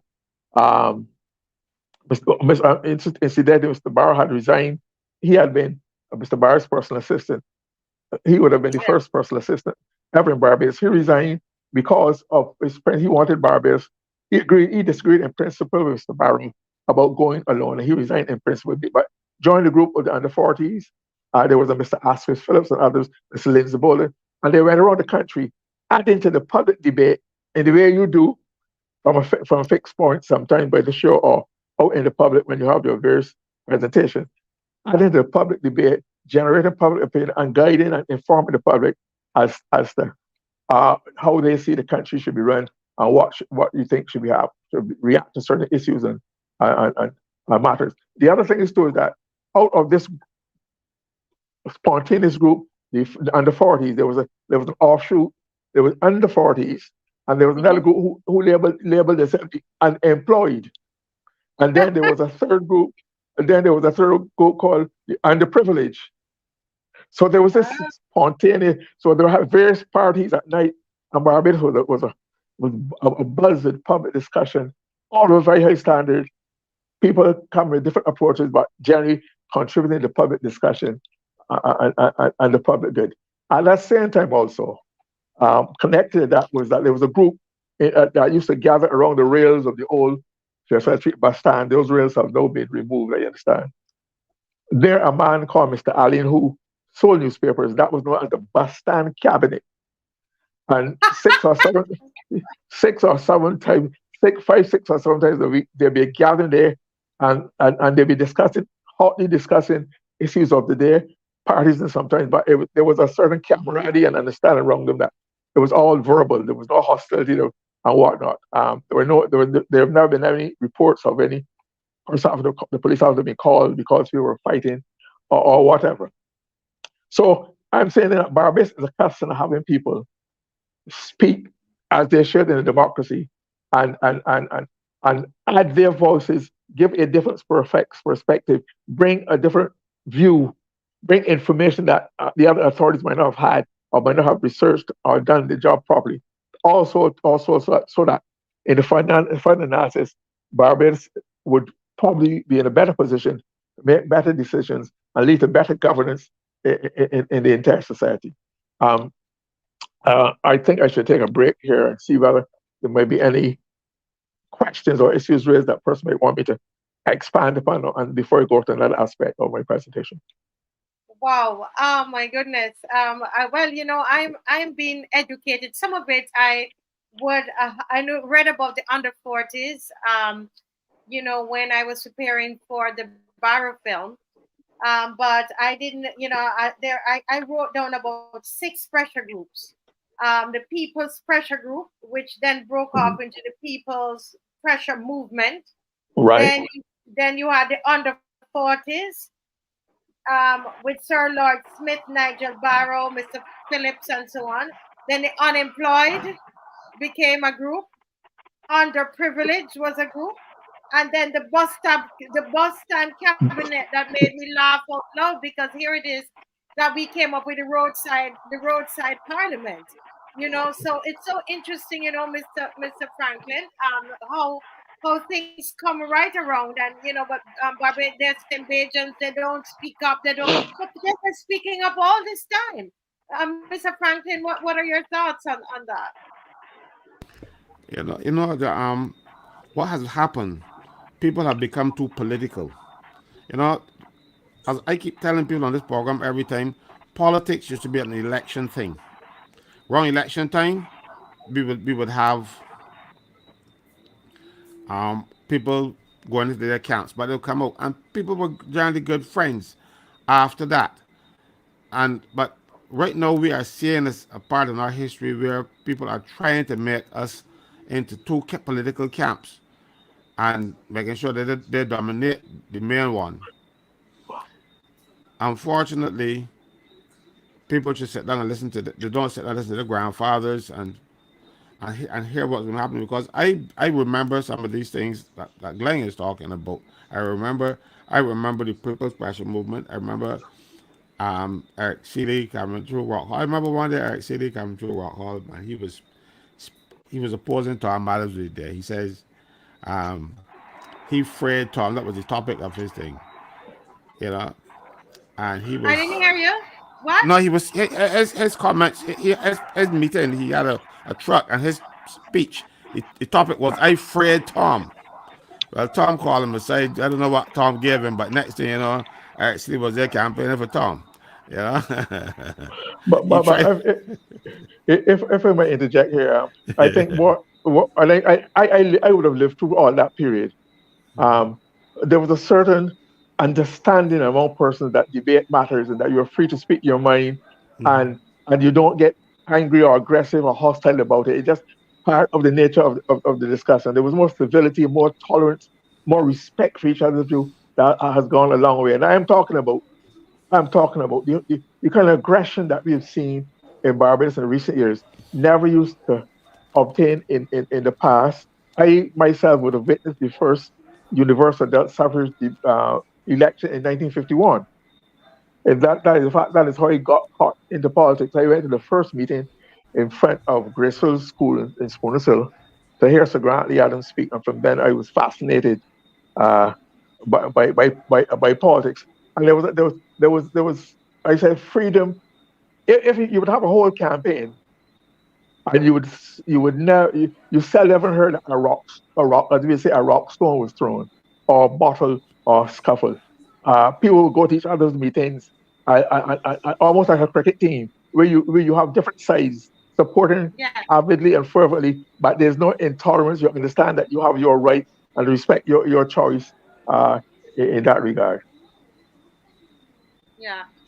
Well, let me hear Kimar. Kimar is the youngest here. Kimar, what are your thoughts as you listen to what Mr. Murray is saying? It just feels for me there's a nostalgia about it. What are your thoughts, Kimar? Well, first, good night to Mr. Marie. Good to meet you. Usually hear him on Brass being an ardent, a very vocal man, on his point. So good to meet him. Good night to him. Um, I like the line that he's going down in terms of giving us the history of groups who challenge the government. Um, as was rightfully said, pressure groups are groups that don't necessarily have the goal of political office in mind. So they would represent the issues unbiasedly without political favor as the motivation. Um, what I like the Marshall Weeks show and the grouping is that this is not politically motivated, right? This show has everybody. When I'm on the show, I am not on the show as a member any political party. It's sure Kazra is not here as any member. Um, we disavow political colors in this space. So that is where the show is very different. For me, it gives a different feel. The people of Barbados see the genuineness of the show to represent for the issues. Um, we've not had any representation from any groups or any political party outside of the tradition, right? So this group being a new, we say the new kid on the block, offering insights, offering unbiased information, bringing the research, bringing the facts, gathering the people. These type of grassroots movements then morph into uh, political movements, not necessarily against seeking office. And I use the word political and not partisan or party, right? Because this group has now taken on a political connotation because really and truly we're doing the jobs of politicians, right? Not party members, but people who represent public interest, right? We, we stood up for the national insurance. When national insurance is being distributed, we don't supermarkets, the BLP as well as the GLP, ALP. So he don't get national insurance. National insurance is for everybody, for all of us. So when you have a person like Caswell standing up and representing for an issue like national insurance that impacts on the livelihood of the entire country, that is not Yes. politically motivated or partisan in any way, right? Kimar, if I might join you on that point, of those who have been um, who got exposed to political science, there's and sociology, there's a concept known as legitimacy and authority. Excuse me, folks. You don't have to worry about the persons, the naysayers, the nitpickers, and the persons who seek to take part. That's how you understand. I think enough has happened that really demonstrates that you have been legitimately accepted by the public as a bona fide representative of their point of view or as a vehicle and microphone for them. And and that it came with that legitimacy is said to come upwards from the ground, from among the people, from society, and it's transmitted to those persons who are activists and who are agents for change or whatever. As against authority which comes from on top down, from the government, from laws, from authority. So once you have the spontaneous, natural, organic, legitimate from the public, you don't have to worry, and that in itself is translated into success. Don't forget, you've come a long way from the days when you first started the marches. You've had success after success after success, and I think that you have people will begrudge you that and don't want to accord you the praise that that is duly yours because it is not in their interest. They feel that you are stealing some of their thunder. Yeah. But so press on, and that you're not alone. As that I remember when the pressure group first started, and that and by the way, I was the one who gave them the name pressure group because I was a reporter. I used to cover every political happening I could in Barbados and write about it. At one time, leading up to the 1970 general election, there were about 15 declared parties in Barbados. Everybody, there were parties like credit Hold a unions. minute. Repeat that. Repeat that, Mr. Murray, because it's important because we have short memories. No, Can you I'm saying that repeat what you because just said? How many because political parties? I think about 15 because I would faithfully record in the newspaper that who the name of the party, what it sought to do, its membership, its leadership, etc. And there were some people who felt I was wasting time. I was only wasting space on these groups. In fact, when I first interviewed Eric Seeley for the Nation, for the Advocate, and this, I used to write a column in the Sunday Advocate, a political column, etc., on the society, on the politics. Eric Seeley, I was harassed and complained, quarreled with because just felt like Eric Seeley had a very checkered background growing up, had run into and followed the law. He's a man about town, a very interesting but talented character. they felt I was giving who undue status to write a lead story, a column, an interview, a full page interview with him on a Sunday afternoon, which is the most important paper of the week. That I thought was becoming of undeserving of him and unbecoming of me. But my view has always been I just report. My job as a reporter is to report what people said or say or do, and not cast judgments to them. And that happened. And then after a while, they accepted because of the role they played in constitutional debate when they fought against the increase in telephone rates or electricity rates. So Yeah. the public has a way of justifying and giving acceptance to and recognizing before the competitive hierarchy the benefit of what you're doing. Again, you've done well. Congratulations, and you should not be deterred by those who are jealous of you. Yeah. Mr. Murray, thank you for that. Someone was saying there was another group in 1987, Women Against Poverty, that was led by Cynthia Ford, and that they would march almost every Saturday. You know about that one? No, that you mentioned it. No, I seem to recall it, but I don't. The reason why I have not recalled it is clearly is I don't think it had very much impact on me or the society. Okay, but There's not much. In other words, there's not much to remember about it. There. But it existed, Women Against Poverty, Yeah, I think. Yeah, in the late 80s. Right. And being led by Cynthia Ford, and they were marching too. So this is so important to give context. I find, for me, I love history, and having Mr. Franklin on almost every time I learn, I write in my book because I learn so much, and tonight is no different. But I know there were some other thoughts that you had as well. Do you care to share those now? Yeah, I think. Yeah, thank you very much. One of the other things that has occurred to me is the whole question of how and it stemmed from the way the government has sought to deal with. I cannot even say how I sought to has been able to repeatedly mishandle certain issues. The latest, and I guarantee it won't be the last. The latest being this question of the ID card. No, I've never accepted it. I've never referred to it. I don't think I would be TRIDENT ID card. It says Barbados National Identification Card. That is what it says on my identity. Barbados identity card. No TRIDENT. TRIDENT is a gimmick for advertising purpose because the government has this idea that if they can attach a label or slogan to something that sounds catchy and sexy, that will make you accept it just because of the name of the title. So TRIDENT. Your Barbados passport says Barbados passport.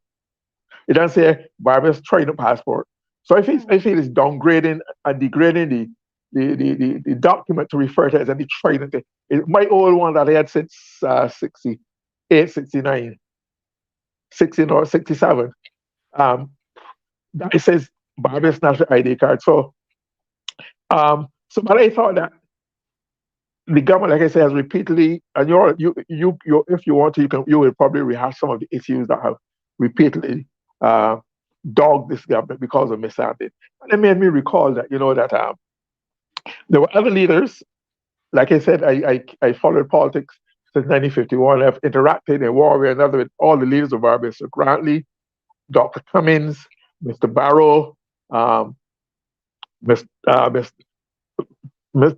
Tom Adams, Mr. Bernard St. John, Mr. Winata, of course, and unfortunately, all the others have had some kind of interaction as a journalist, as working in politics or whatever. So I've had a chance to evaluate and notice and note certain things about them, which I will from time to time talk about once I'm given the opportunity, because it's a pity that none of our leaders yet has been able to write memoirs, their own personal recollection event, their own personal perspective as an insider, how they grapple with issues, how they resolve it, what they did or didn't do, the good, the bad.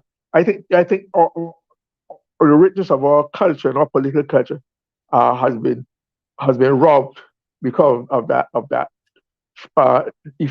deficiency on the part of the leaders, repeatedly one after the other. I know Mr. Adams had begun to write his, and I know Mr. Athu had begun to work on him, but then they intervened and it was all over. So wherever I can, because they represent a generation, I don't think too many people who would have gone through the years that I've done and seen the activities, remember the things, etc. I will do. But what it dawned on me as I look back on the Trident card, etc., and other issues, was how other leaders handle unpopular unpopular issues that cause them right. And I do so because I think people have to understand that you won't have to make contrast between between the issues and how things are handled. For one had to do with the say in the era of Mr. Barrow, there was something known as the windfall issue. I'm sure Caswell probably Pastor Nicholas would have recollections of that, given Sugar. their sugar cane. A windfall, correct me if I'm wrong, Caswell, but for the enlightenment of those who would not have heard the term heard them talk about sugar windfall, it was that the Barbados sugar used to be sold abroad at a particular figure. And this year there was some event in the international arena that caused a shortage of sugar, and the price went up considerably, and therefore we were able to get more out of sugar in foreign exchange than had been budgeted for and anticipated, and that was a windfall. And right, and the Barbados Workers Union, which have from the very beginning represented the bulk of the sugar workers, they would have put forward a proposal that this money be taken out, let's take aside for the workers for a future fund that they can get and have access to in the future. And the workers basically felt that no, this is a windfall, something special. There are things we can do with it in order to repair the house, educate the children, pay taxes, that we spend our money best for ourselves. So there was a big, and I think the workers were supported by the Barbados Labour Party and the government's position, which government was supporting the Barbados Workers Union, the Democratic Labour Party. So there was this tug of war in the country, and it was becoming very aggressive and boisterous. I remember I was working at the Advocate in those days, there was a feeling that because of the tension and the controversy in the country over the issue, that people that would likely burn canes deliberately to destroy and sabotage the crop. And therefore, the policemen, there was no defense force in those days, but if you drive around, you would see policemen around cane field, heavily grown cane field areas, looking out for anybody. From what I recall, there were no real incidents or any massive burn of cane. But that showed the disquiet that there was in society and the uncertainty and how people were therefore seeking to resolve the situation. Finally, after much controversy, the union and Mr. Barr, they had a public meeting in Fairchild Street Market, directly opposite the headquarters, the credit union. What is not the credit, the bank and credit union or whatever it is of the Barbados Workers Union. And at that time, they said, well, there's a saying in Barbados, Ms. Vick said, I don't know if you're familiar, for yourself. In other words, you're on your own. And the workers and the union was told, back for yourself, no, you're on your own. In other words, Bar pulled out of the controversy, and then they said that the workers got their money and that spent it for. But there was nobody was published, but it's just that having evaluated the decision, the issues and the way what was doing to the society and its potential for further disquiet and an industrial confusion and whatnot, Mr. Barr decided that happened. Another one that came to mind was another unpopular issue that came to mind was when Prime Minister Adams was in office. He had the idea of instituting daylight saving time, where at a particular time of the year, the clock would go backward an hour. Yeah. So you'd have an extra hour in the evening of daylight and sunlight. I remember coming home from work and going and changing my clothes and going to the sea. And when 7 o'clock by your clock, it was still bright outside. It was 6 o'clock. But there was a lot more recreation and activity and whatnot. But obviously, too, unfortunately, it became married in controversies and so many things doing Barbados. But then again, that's part of the democratic process. There were some criticisms of the move of the policy. There was speculation that women on their work, because they had to leave early in the morning and in darkness to go to the bus stop and get to work, they could be victims of assault and rape and robbery. Those kind of things took to the fore. And eventually, after it was becoming very tumultuous, Mr. Adams decided to scrap the idea. It wasn't worth calling someone discredit into society, and therefore he dropped the whole question of the daylight saving time. And another issue, another one. I'll give you an example. In the time, a more recent one, in the time of Prime Minister Assad, the whole question of the. Remember, I'm sure you would have heard Marcia. There was a proposal in the Barbados Labour Party's campaigning that proposed that we should become a republic, and there was a promise that a referendum would be held to judge the mood of the country on the issue. And as a matter of fact, the process had gone so far that in the as part of the campaign, but not to say known to everyone in the campaign, a calypso was composed pro referendum, a referendum calypso promoting not referendum, promoting republic, etc. It was recorded and what was played. But then there was great. No, in referenda, one of the reasons why governments are afraid of referendum or referenda is that they're generally used by the voting public to bring in other issues other than the issue. Referendums desirably should only be around one single issue. But invariably, historically, in democratic societies, which we still belong to, which we still practice, some more than the others, the people bring in other issues or use it as a judgment on the function of the government, the condition of society. So other issues come in to cloud that, and people divert their attention and they vent their hostility, their disagreement, not so much on the idea that is on the ballot box, the sole item, but on the government, and vote no against the referendum as on paper.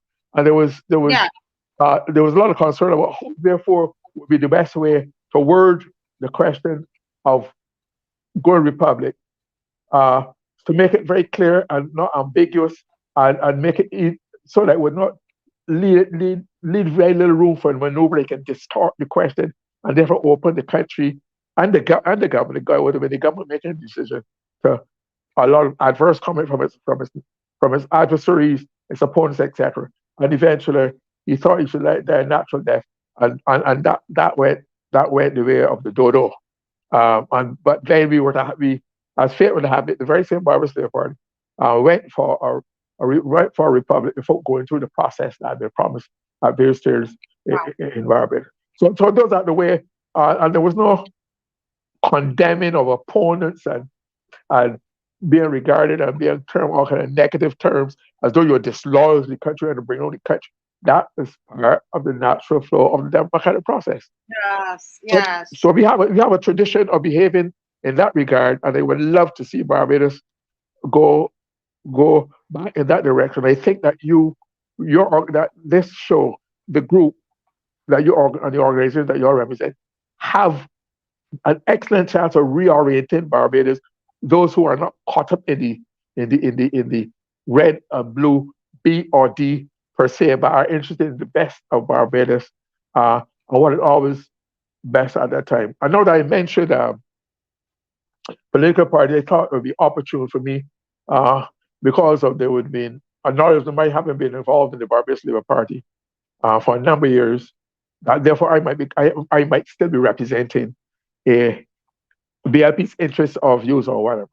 But as Kimar would have referred to his comments on my introduction, he recognized, as many people did, that I spoke as I saw it, heard it, remembered it, and I was not being partisan one way or the other against either of the parties. And that's because I left I deliberately, out of my own conscious decision, having detected a certain change in behaviors and direction in which the BLP was going, I I cut all ties, physical and other ties with the Barbados Labour Party in October, November 2013. Right? October. This was before Mr. Oinasa did. He left in July 2014. He said, "Don't go." I said, "No, I can't take anymore. You were a member. I am not. I was never a member of the party because it never dawned on me I should be or I needed to be. So I have no views to represent, but my own or what if um, the conclusions are reached based on my own experience, training, observations, memory, etc. And that is what I would like to be able to do on the show as my contribution to the wholesomeness of the democracy that the show represents. Yeah. Well, thank you for that. Thank you for that. No, I was writing down the issues as you were speaking, and you talk about the windfall issue with Barrow, the daylight saving time with Mr. Tom Adams, and Owen Arthur with the Republic and the or the referendum. Reference, Um, right. Yes, and those three issues. What would you say would have been the characteristic of the leaders, those three leaders, in dealing with these unpopular issues that could have caused, a real upset in the nation? What would you say was that main leadership characteristic? Okay, let me put it in this context. To be a politician, to be a political, to be a leader of anything, one has to have a certain strong sense of self and belief in self and a belief in the rightness of your ideas. Hmm. Remember, I'm saying, and the rightness of your ideas. But from all I've read and seen and studied, where people have examined leadership and leadership styles and characteristics and whatnot, there's a vast difference between a leader believing the rightness of his or her cause as against the righteousness of their cause, where they seem to think that they are the embodiment of the cause and society, and therefore see any see any instances of dissatisfaction or criticism legitimate, no matter how they are, as something that should not be tolerated or encouraged or or whatever. Even though in our most recent instance, this government before prior would have come into office in 2018, preaching the virtues of openness and transparency and accountability and freedom of information, a lot of good, nice jargonistic phrases that are tossed about to create a certain image and impression in people's mind, but which have not been followed avidly. But above all, they were in the same way they were able to walk away and abandon certain things which they themselves, in their best judgment, felt should be done or could be done and will benefit the society. They they recognize in themselves that the society were not a favor, as a group was not in favor, and therefore it was not it would not be worth the effort to put this society under undue stress and unnecessary stress and tension by trying to force and ram it down this person's throat. And that is because I've detected in the prime minister as a leader a certain strain of what is described in human relations as and also gamesmanship and politics and corporate as one-upmanship, where persons are not person people who have that attitude do not feel they can ever be conquered or best or bettered in work or whatever, where they must feel that they have this compulsion to be always the winner, to be the champion, etc. And I'm not just talking that out of idle speculation or even from what I've read and observed, etc. I'm going to give you a cardinal instance, and this one you must remember it. Um, the Prime Minister held one sit-down interview, one-on-one, with a leader with a leading the Barbadian journalist, plural or journalist, and I think it was in July 19, 2018, 3 months after the Prime Minister was sworn in and had functioned as Prime Minister. And she had given her word, from what I recall, to David Ellis, who was the journalist involved, broadcast journalist, that he would have this one-on-one interview with her. And it was the interview was done. But the most memorable thing I took away from the interview was that David Ellis, who still is one of the best journalists Barbados has ever seen, especially in the broadcast era, and agreed that is why she would have agreed to him, because that is the person who would probably give you the best run for your money and bring out the best in you. But on a couple of occasions, at least 2 occasions, when Mr. Ellis pressed her on some issues, she said, David, like you want to, and there's a one-upmanship here, a one-upmanship, twice. I remember it because as a person who in my time have had my encounters with Mr. Adams before I got to work for him, in my early days in journalism, I had my clashes interviewing Mr. Tom Adams, Mr. Barr, etc. And we would have our differences, and we would press a question point after point. If you don't do it, the other members of the team, if there were teams, would catch at the point, and you put them because you wanted the answer. They never once saw it as, or at least articulated, that we were indulging in any one-upmanship, either the person who voiced the question or the person who supported it. So I'm saying, and I think that therefore, and we have never had any other such interview since July 1980. Meanwhile, the Prime Minister had gone along the world and being interviewed by some of the leading journalists in the world, Christian Amanpour, but has not seen fit yet have a sit down, either with one journalist, you can choose the one you want, or 2 or 3. Instead, what we have are these press briefings and press conferences, which are summoned by the government to promote what they want, to put a positive spin on, what they want to give to the public. As you know, what the journalists themselves would want to know, based on what they have seen forthcoming from the public, what they're hearing on the call-in program, talking on the street, people are saying, like, what issues on. We've never had that.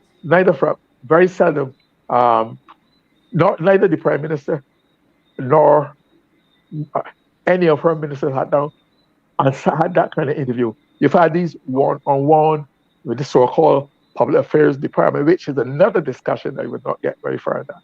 But what I'm saying, therefore, that any good leader, especially in politics, where your standing and your success will be measured to some extent how you perform when you are tested best, like how the government was tested, how it performed and managed the COVID crisis, which they did substantially well, can't be denied.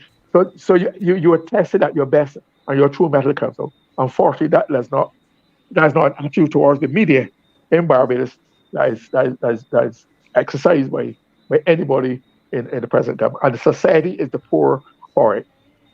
Yes, agree. Very, very well said.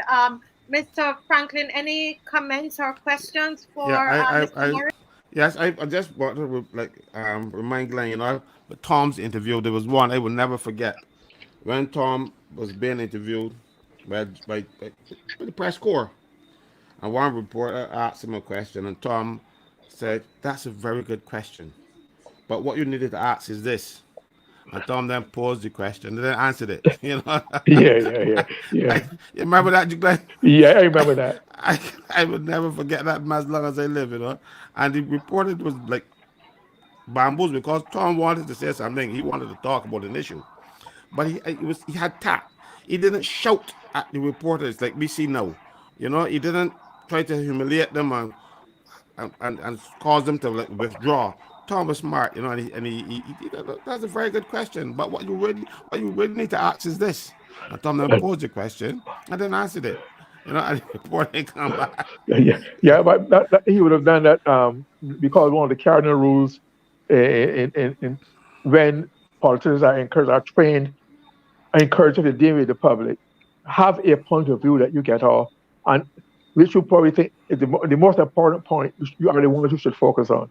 Not necessarily the question asked, but use the opportunity to divert it for you cleverly, like Tom Adams would have done, to answer your question in your way to get your information out rather than answer somebody's question, which might be a minor, trivial question that will have diverted away from what you want to say. So that is a technique that good leaders and good people being interviewed indulge in to be able to get their point across.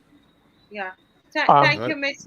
The Yes. other one, Glenn, you know, with Frank Walker and the when fall tax we told Barra, he is not moving 1 millimeter of an inch. Yes, I remember that phrase. Yeah, I remember that one for the video. Yeah. yeah. And, Those were legends.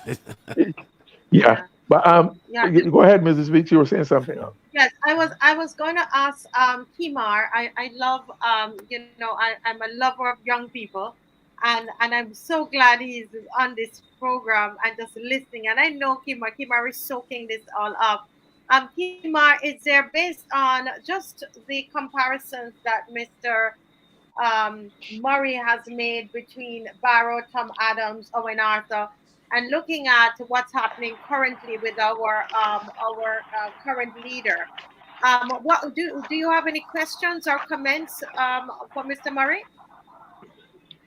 Well, I always say that I admired the prime ministers of Barbados, not just a prime minister, the prime ministers of Barbados.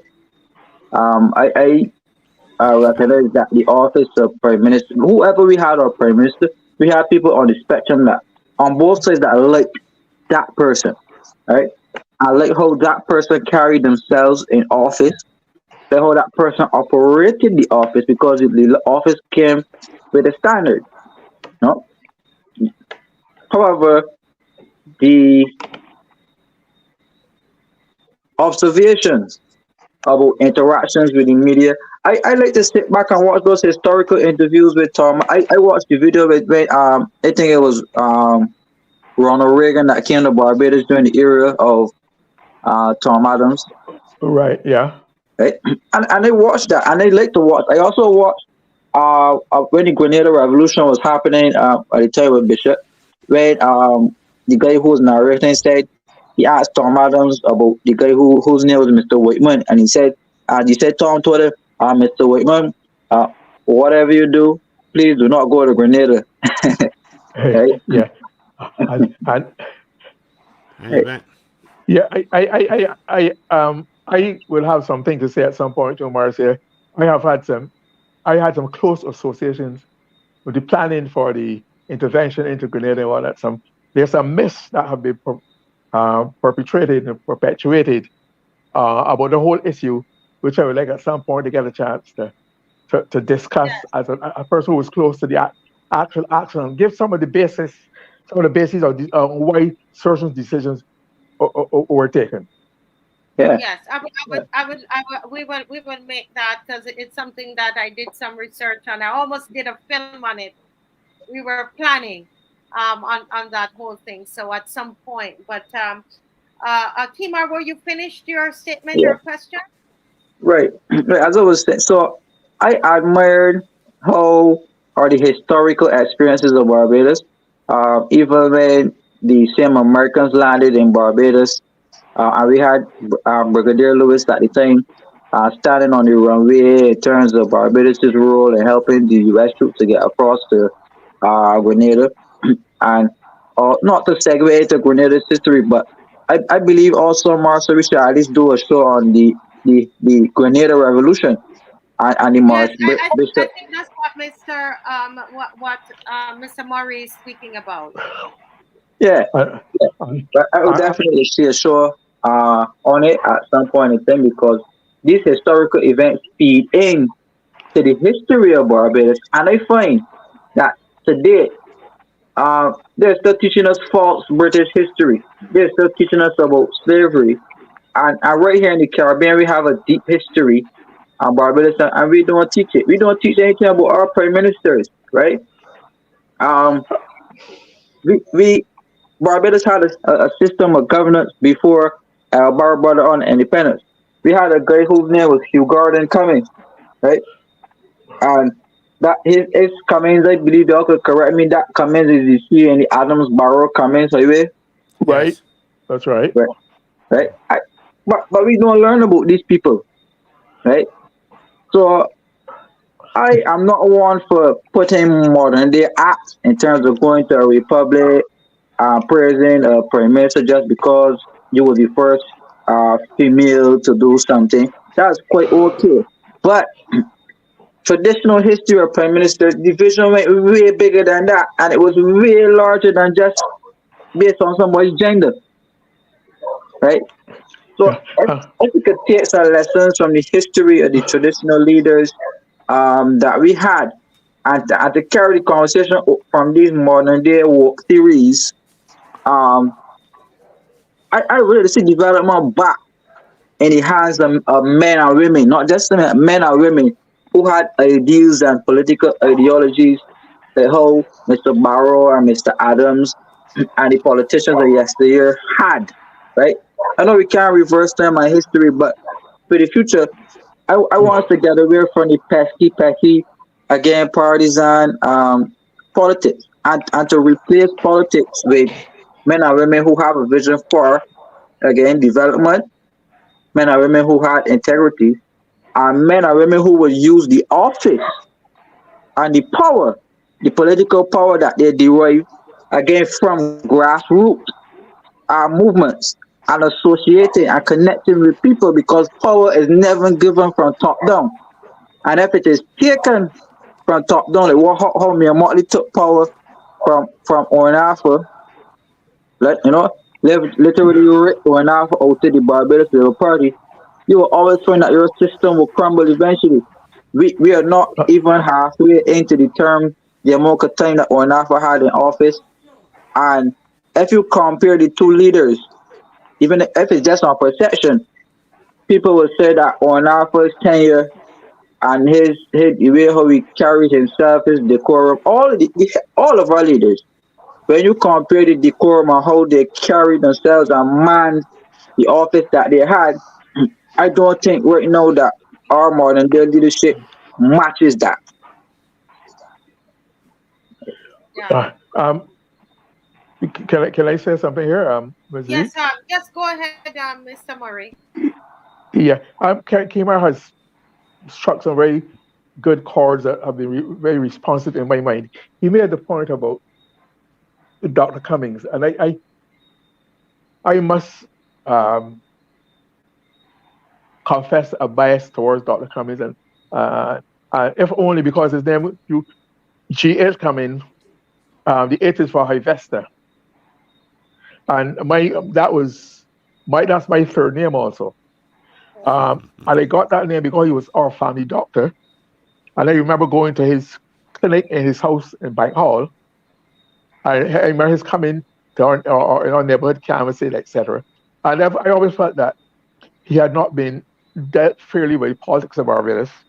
I'm not sure Cameron is aware of this, but after Grady Adams left the Federation in 1958, because he was the only leader of the Federation of the Caribbean who was prepared to give up their own personal dominance of a political entity at home and go into the Federation. Dr. Cummings, who was the deputy premier, became premier. And then there was, obviously, with an election coming up, there was also a tussle about who would lead into election, who would become leader, etc. And there was a tussle. The popular feeling on the street in Barbados was a man called, who eventually became Sir Mensier Cox. He had a very strange, interesting combination there. Mensier Ethereal Cox was his name. And he was the natural successor. He was tall, dark, handsome, well dressed, but above all, he was self-made. He started off with driving a taxi, then he became his own self. He owned his own business, providing taxi service, etc. But he was self-taught. Never went anywhere near any secondary school, secondary education. Self-taught, and he was one of he's highly regarded for those who lived through that area, for those who read, above all, witnessed debates in the House of Assembly or anywhere he spoke. He always turned to be one of the most accomplished, well-prepared ministers, spokesperson anywhere in the government. he overshadowed a lot of people who had university degrees that were on both sides. He was just a natural gifted person. But Barbados being even then far more conservative in 1958 than it is now, the social levers started to pull, and it's felt that Dr. Cummings, who was a doctor, had a more socially distinguished background. He was the natural he should be the he should be the success. Even though Cummings said if you read his record of achievement, the things he championed, he was a democratic socialist at heart, as were most of the others, as were all the other leaders we talked about too, Kmart. That's why you don't hear it now, because it's not permissible by the IMF and the by these neoliberal persons to speak of anything near socialism. But it's that socialism, that democratic socialism, which feels that not like the hard right radical and the hard left radical austere dominating one, like say happened in Russia or whatever, with Lenin and Stalin, etc. This was where the society accepts a responsibility towards its weakest and most vulnerable, and that certain things were the province of society, of the society to provide for a person: education, health, social services, housing, transportation. But you don't hear those things mentioned in those terms nowadays at all. I've lived to see, and again, we have a lot to talk about, Marcy. I would like to talk about we have to talk about the early origin of public housing in Barbados. The whole philosophy that was behind it. Now you having the government saying housing, any kind of housing, because the government itself is too broke to find money to invest in. Because public housing is a public service. Yeah. Right? Because they don't have the money, they say the private sector has to do this and leave. And the private sector is dictated when making a profit. The government is for providing services to a deserving public at the best possible cost. Yeah. Wow, interesting. Go ahead, Mr. Franklin. You see, you realize when I'm on this program, I'm always talking about the most vulnerable, that the government should be taking care of the first vulnerable, because Yes. I am still a socialist at heart. That is my rooting. When I joined the Barbados Labour Party, that was our philosophy. It was a democratic socialist party. As a matter of fact, it was part of Socialist International, and we stress taking care of those who can take care of themselves. We have moved away from that, and I am glad that GLYNE has reminded the people about it, because nobody in government now talks about taking care of the most vulnerable in society. They take care of the people who got the money, and unfortunately, we are, because our tax structure was designed to provide the finances for roads, health, education, all those things that GLYNE spoke about. But now it is all over the place, and then they're asking you to, because the tax structure was designed to fund these things, and now they're asking you to fund health again, even though the original taxing structure was to deal with health and sanitation.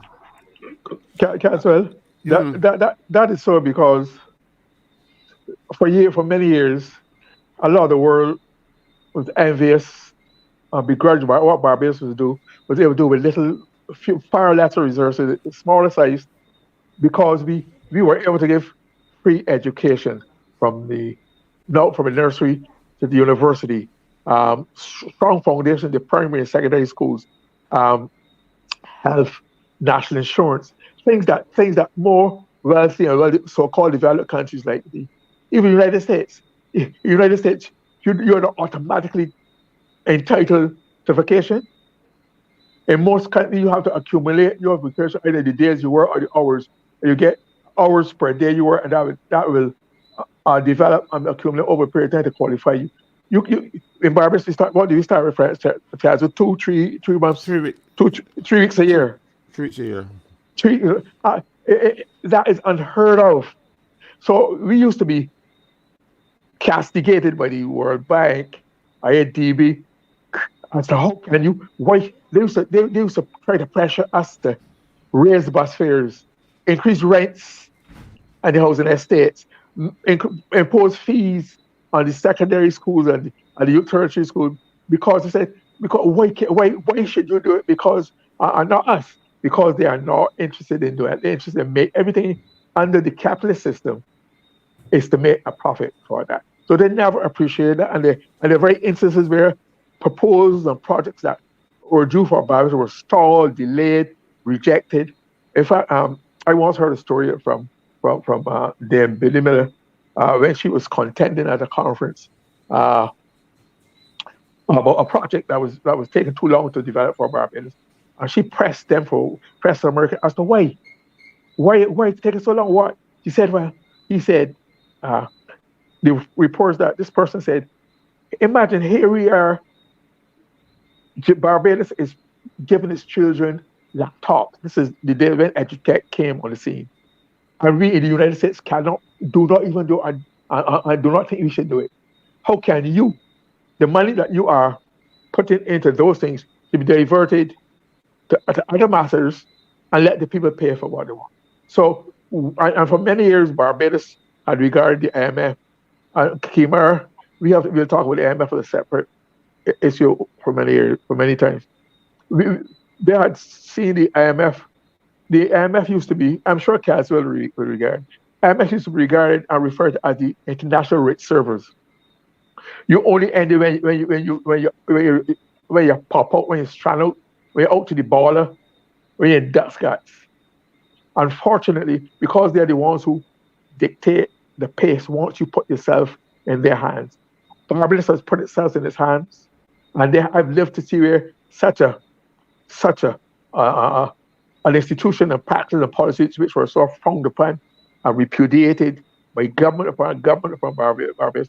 I lived to see where we were supposed to fall in love with the AMS and see the AMS as they said, the best thing since conkeys, or if you want to, not, I can't say slice with conkeys or fish cakes, because we have put themselves in their hand. The philosophy that the government, and not only in Barbados, in the Caribbean, to subscribe to largely is the liberal, this neoliberal governments where the public concerns are at the bottom of the drawer. And I remember one of the first things, 24 hours after the Prime Minister after within the first 40 hours, when he became Prime Minister in 94, we had an IMF representative in Barbados by the name of Mr. Fritz Krakow. Remember well? I think he was German. He used to drive a white Mercedes. And he was stationed at government headquarters. And he had to okay any expenditure that Barbados wanted to indulge in. He had to okay it before he could go through the system. And one of the first things Prime Minister after did said, call the IMF the executive director, some high official, and let them know that if they don't remove, withdraw, or recall the representative within 48 hours, he will deport him, because Barbados and Barbados know what they have to do. And now we have a homegrown, home-built, so-called homegrown, home-built IMF program, which was homegrown, home-built, because the person who designed, executed, was a product of the IMF, worked for many years for the IMF. So if they came to Barbados, of course it gave the government the opportunity to brag how quickly they were able to put together, because they were in Barbados working and laying the groundwork for what they had to go to. So no wonder the IMF was able to approve it, because all the I's were dotted, T's were crossed. It met the criteria, the standard criteria for the IMF. Yeah. Well, this is what Kimar has been saying this forever, and it's in his book as well. So it's so good to hear you say it. Mr. Franklin, you were saying something? No, that is the exact comment I was going to make, because these are the very points I've been saying that Kimar has been making, and I'm glad that somebody else who was there on the ground, can validate what Kimar is saying, because somebody think because Kimar is under 40, just probably just under 30, they think that he's a little upside, don't know what he's talking about. So I'm glad that Glenn is able to validate what he has been saying on this show and in this book and everything else. Yeah. I just hope now the people who are listening can But see that this little giant that we have here, you know, it's, um, it isn't. Yeah, go ahead, Glenn. if thank you. Further on this IMF, and I've had this in my craw as a business for a long, long time. And I want to thank this year and Marcel for giving me the opportunity to talk about these things. One of the things I always remember Tom Adams for is he told me when the Jamaica devalued, it was 1979, 80. He told me Jamaica will not, once they devalue, and when in that program with the IMF, they never will recover. That is what 40 somebody years ago, 47 somebody years ago or so. Not only that, Jamaica joined the IMF in 1962 when it became independent. I think from 1963 has had repeated programs of IMF program of one kind or another. Jamaica, most times the programs are successful, report growth, just like the same growth. And Kimar is constantly pointing out, and a few other economists, Michael Howard, etc., point out that there's a difference between paper growth, the numbers nominal growth and real growth in the society. So we report growth every year, 4.4, we can grow next year by 3.4. But there's no development in the society. It's not benefiting the society. It's just being done on paper. Jamaica, for all it has done all the years, is still, it might be improving technically under an IMF program. But I remember there was a time, Marcia, when a Jamaican dollar had more monetary value than a US dollar. 240. Yeah, that's true. It Right, was remember? 240. And since the devalue, I think a Jamaican dollar now is now a 150 something to a US dollar. This is after 40 somebody years of under the IMF hand. So those who tell us that we are sweethearts to the IMF, that we're going to send a waltz out with the society with that, no, the society is being downgraded, hammered. We are being, you talk about empowered, we are being impoverished by the IMF program. And I know, so it's not going to be this step like you step out your front door, coming in with mud on your feet, wipe, fell on the mat and step in and yoga. No, we will have to carry these burdens for a very, very long time. Yeah. You know, it's 9:32, and there have been some questions that I in the chat. Some of them I've written down because I didn't want to miss them. One, and it's to Mr. Murray. To Mr. Murray, they're asking. Someone asked. I think it was Kamhar. You, based on just the history, they're saying that Barbadians have been robust citizens, and so they want to know what has happened that these citizens have now become now start speaking with a tremble, that they're scared to stand up and to speak. Basically, I'm paraphrasing what she said. That they're speaking with a tremble and they're scared to stand up and speak. What has happened in your estimation? I think it's the nature and personality of the government and the leadership of the government that has that have code persons. Plus the political marketing, the techniques of persuasion and propagandizing have and what already has happened.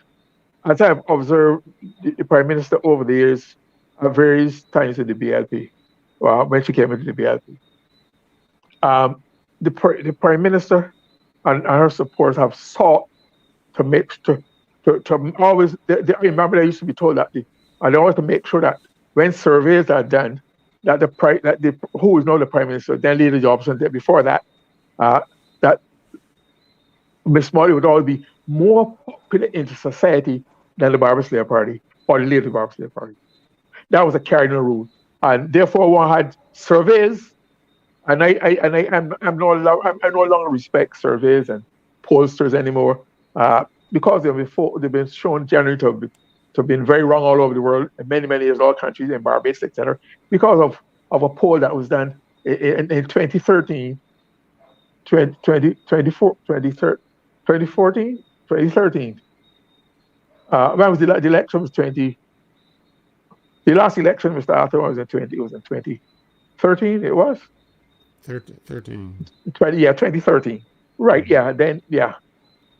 There was a poll that came out in one day of the nation saying the Democratic Party is in the lead, narrow lead. Certain people were spoken to, quarrel with, upbraided, etc. And then within 24 hours, you have another poll saying the opposite, that the BIP was in narrow lead. After that, I said that discredited and invalidated. I think that was a discredit to the what had been regarded as a profession of pollstering and that kind of stuff. I said then I do not regard any poll with any seriousness. But apart from that, I was talking about the popularity. I think what has happened that we have what has happened in the case of the Prime Minister that there has been developed a near personality cult. Personality cult. I've heard strong supporters of Miss Molly, even when she was in opposition, saying that she was never wrong, can do no wrong. And I hear it's now being said by persons who work for her and with her, support her and love her, etc., which is their right, they're entitled to it, that she can never be wrong and does no wrong, etc. So if there's this mentality cultivated among your followers, plus a feeling, a perception that if you get umbrage or if you come up against the powers that be in the country, you are at a severe disadvantage, and that you, your family, your neighbors, your businesses, etc., even if people are going to school, could suffer ill consequences. And at some point, I was told my own experiences in that regard where my family is concerned. So that to me has therefore created a perfect storm where as I talk to people on air, person, etc., off air, and the things that person would tell me in person, they will not come out in public and say because they are fear of the consequences, particularly in the social media area. Before social media, there was an occasional letter in the press, there may be a phone call, etc. People will meet you often or send messages to you or call your house and abuse, etc. But now they say when the social media gets on a person, and as they said, drag them, haul them, tear them to pieces, them, their reputations, their family, say all kind of mean things about them. That is a big deterrent. And so even especially, I think I've been talking more. So I just this one point here and end on this. There's a point where now that attitude that has led to good, senior, well-developed, but professional civil servants taking early retirement or going home when the time came. Or we've lost the benefit of that. Apart from that, very few of them are willing, even though they have retired, they are professional enough not to betray any state secrets. They are afraid to come and bring the benefit of their experience in managing the society, in managing government, in running ministries, etc., statutory boards, so we can benefit from it. They're afraid to even whisper about it because they're afraid the wrath of the gods will descend upon them. Yeah. Thank you for that explanation. There's another question from those watching. They said the question is, I think, from Adrian Hines. What is your opinion of the new cybercrime bill, and how do you propose that freedom of speech be maintained as we navigate it, especially with what you have just described? Some people are worried that it will be used against various persons to shut them up. What are your thoughts about that? And they think they have every justification for feeling that, being fearful and anxious and trusting. Because when one reads some of the language, I have not looked at it closely myself, but some of the language, some of the thoughts. How could we in Barbados, Barbadians have since 1652, little Barbados took on the mighty British government that ended the Treaty of Oysters, remember? When opposition with 1652, we had Britain at bay of Barbados, and they had to negotiate a settlement with little Barbados because we felt that we had rights. In fact, there's some people said that that standoff and the signing of the Treaty of Oysters was actually our first act of independence, that we became independent there and then. And we did that. And then, so we have that tradition down through the years, committing like as exemplified in some of those personalities and movements that develop over time. How can you then therefore expect a society, particularly one which is well educated, well exposed? There are very few families or in Barbados or neighbors in Barbados. There was a time in Barbados, Caswell would not even remember. So if you had 5 O levels, talk about academics, you were considered a giant. And then after 5 and 2 or 3 is wow. No, virtually every group, every neighborhood, every family got some who has at least been to the community college or university. So we are open to the rest of the world, and we know what's happening. How can we then expect them to not learn from the rest of the world? To know when that the freedom, that the liberal nature in which we operate in the past. And then there were times when there were harsh words being said of personalities and whatnot, but it was never taken to this extent. It was as is presently obtaining. Um, so I understand. The only thing to do is that like-minded persons should follow the lead of the people's loyal opposition, Barbados loyal opposition, as articulated through this show and through your website. I forget your website parliaments, etc. I forget the name now. But all those are good. Roadside parliament. Roadside parliament. I think must have more of that. And as you were able to force a pushback on a number of issues in Barbados, this one is even more treacherous with the society. Because if you can't talk, if you can't think, if you can't read, if you can't communicate, you are a robot. Artificial intelligence will even be easier to take over even more easily. So we have to band together, support each other, and come in the same way. Find well articulated, well structured, well presented, believable, credible presentations made from your various fora, well researched. Well, I mean, this is one of few. And I say that on any given day, this program has the highest level of debate anywhere in Barbados consistently. So we have that has to be taken as an invaluable asset of this show, and learn, adapt, and see, develop strategies and means of doing the very same thing with this cyber security bill, which has a lot of flaws, which has a lot of threats to the democratic fabric of Barbadian society. Thank you, Mr. Maury. Mr. Franklin, I see you're ready. You have a point to make or a No, question? I was just smiling. I was just smiling when Glenn was talking about this program, because people are trying to destroy it. I told him, I didn't tell you yet. I will tell you now, but I'll tell everybody else. People are telling me, Caswell, you should have your own show. I said, I'm very comfortable and happy with Marcia Weeks and Dave, because right now, Dave is doing what he can do. I don't know how to do it. So I can sit down here, I can be the talking head, and I can let Dave handle the background stuff. And I'm very happy to work with Marcia Weeks. And I'm going to be very loyal to her. So tell them, because I believe that message was coming from somebody and I think I know Yeah. who it was coming from to try to persuade me. I don't have that ego. And that I'm not that person. I tell people, all the time, when you see a fella in a donkey cart going down the road, the fella up front is not leading.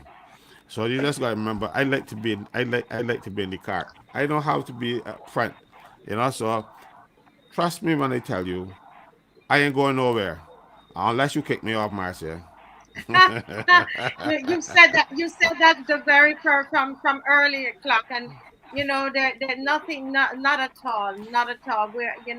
It's all about facilitating, and I've always said I know exactly what you're about. I could close my eyes and I know what you're about, and this becomes a space that we are able to do God's work.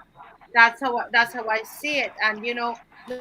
Murray talked about the because of egos and how things fall apart. And I've lived there 22 years, Mr. Franklin, and I've seen it over and over, even within the church circle where something good is going, and people go and they whisper in somebody's ear, and before you know it, then people start to lose confidence in the next person, and to bring division and so on. And I just don't entertain those things.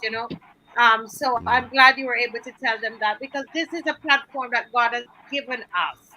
Yeah, God has given I this have to I had to do it this way because it's becoming too that's happening too often now. I ignored it the first few times. And I decided to I mentioned it to Kimara, but I said but no, I want to stop them from coming. So that's why I made this. I decided I was going to talk about it on this show tonight. But when Glenn Smith said what he said, it brought the opportunity for me to just come right in and say so. I ain't going nowhere, Marcia. Trust me on that. I I I tell people all the time. People always say, "Castle, what you doing? Run where? I got a bad knee. I ain't running." So Yeah, but Caswell, I understand you. In fact, we might have even more in common than you think. Apart from being up on honors, having been to Colmar, etc., we have a lot more in common. For example, I knew you were in the military and you left the military, but I think I did one better than you. There's one-upmanship here on my part. My military career only lasted less than 10 minutes. Um, my brother had been a member of the cadet and my sisters were pressing me to join the cadet. They would press my clothes for me and they'd be looking sharp at them. So one Thursday afternoon, I sorry to digress, but I was to make a more fundamental point. I digress. I went to join the cadets. And 15 minutes later on, or less than, I went back to my classroom. And my colleague says, but Murray, you thought you went to join the cadet. I said, I went and I joined and disjoined too. Said, what happened? I go on to I go on to report to this fellow, a lance corporal. That's what they call a lance corporal. I said, I would like to join the cadet. Okay, you didn't know that before you were late. Right, right, right. Jump. Hey, you put your chest in. You stand up, you fool. This is, it's not your money. A lance corporal treating me like that. If I would have been impressed if it was at least a corporal or sergeant. And therefore, that didn't sit well with me. And I left. I went back to my farm, and that was the end of my military career. But I like you guys, don't like to take foolishness for granted, and take it back forever.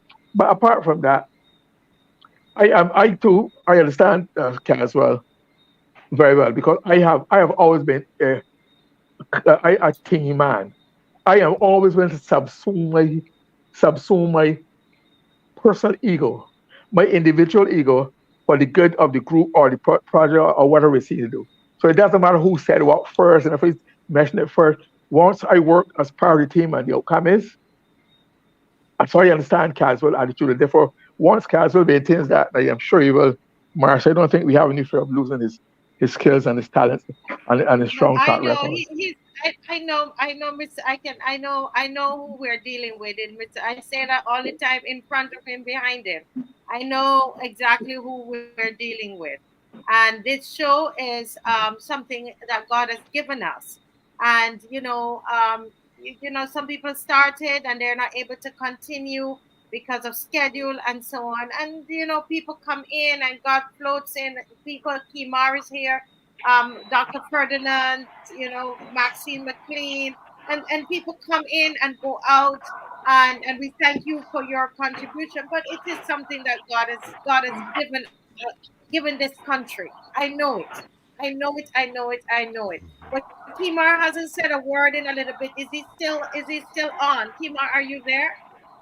Yeah. It's still here. Like casual, I ain't going nowhere off the show. So think again if you think you want to get me off.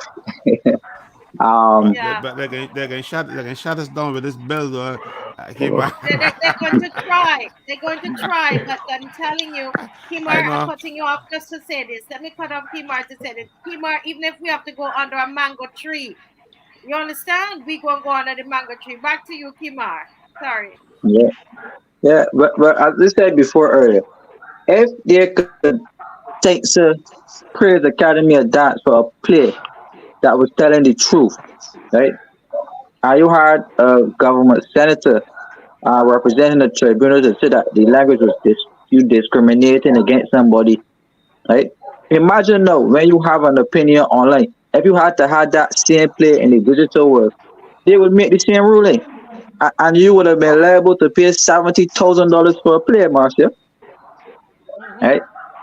Right. Correct. So I'm saying that if we don't allow these people, the same people who use social media to destroy from the store and to meme his character and to talk about his nose and to talk about his skin color and to say the most demeaning and disparaging things about him.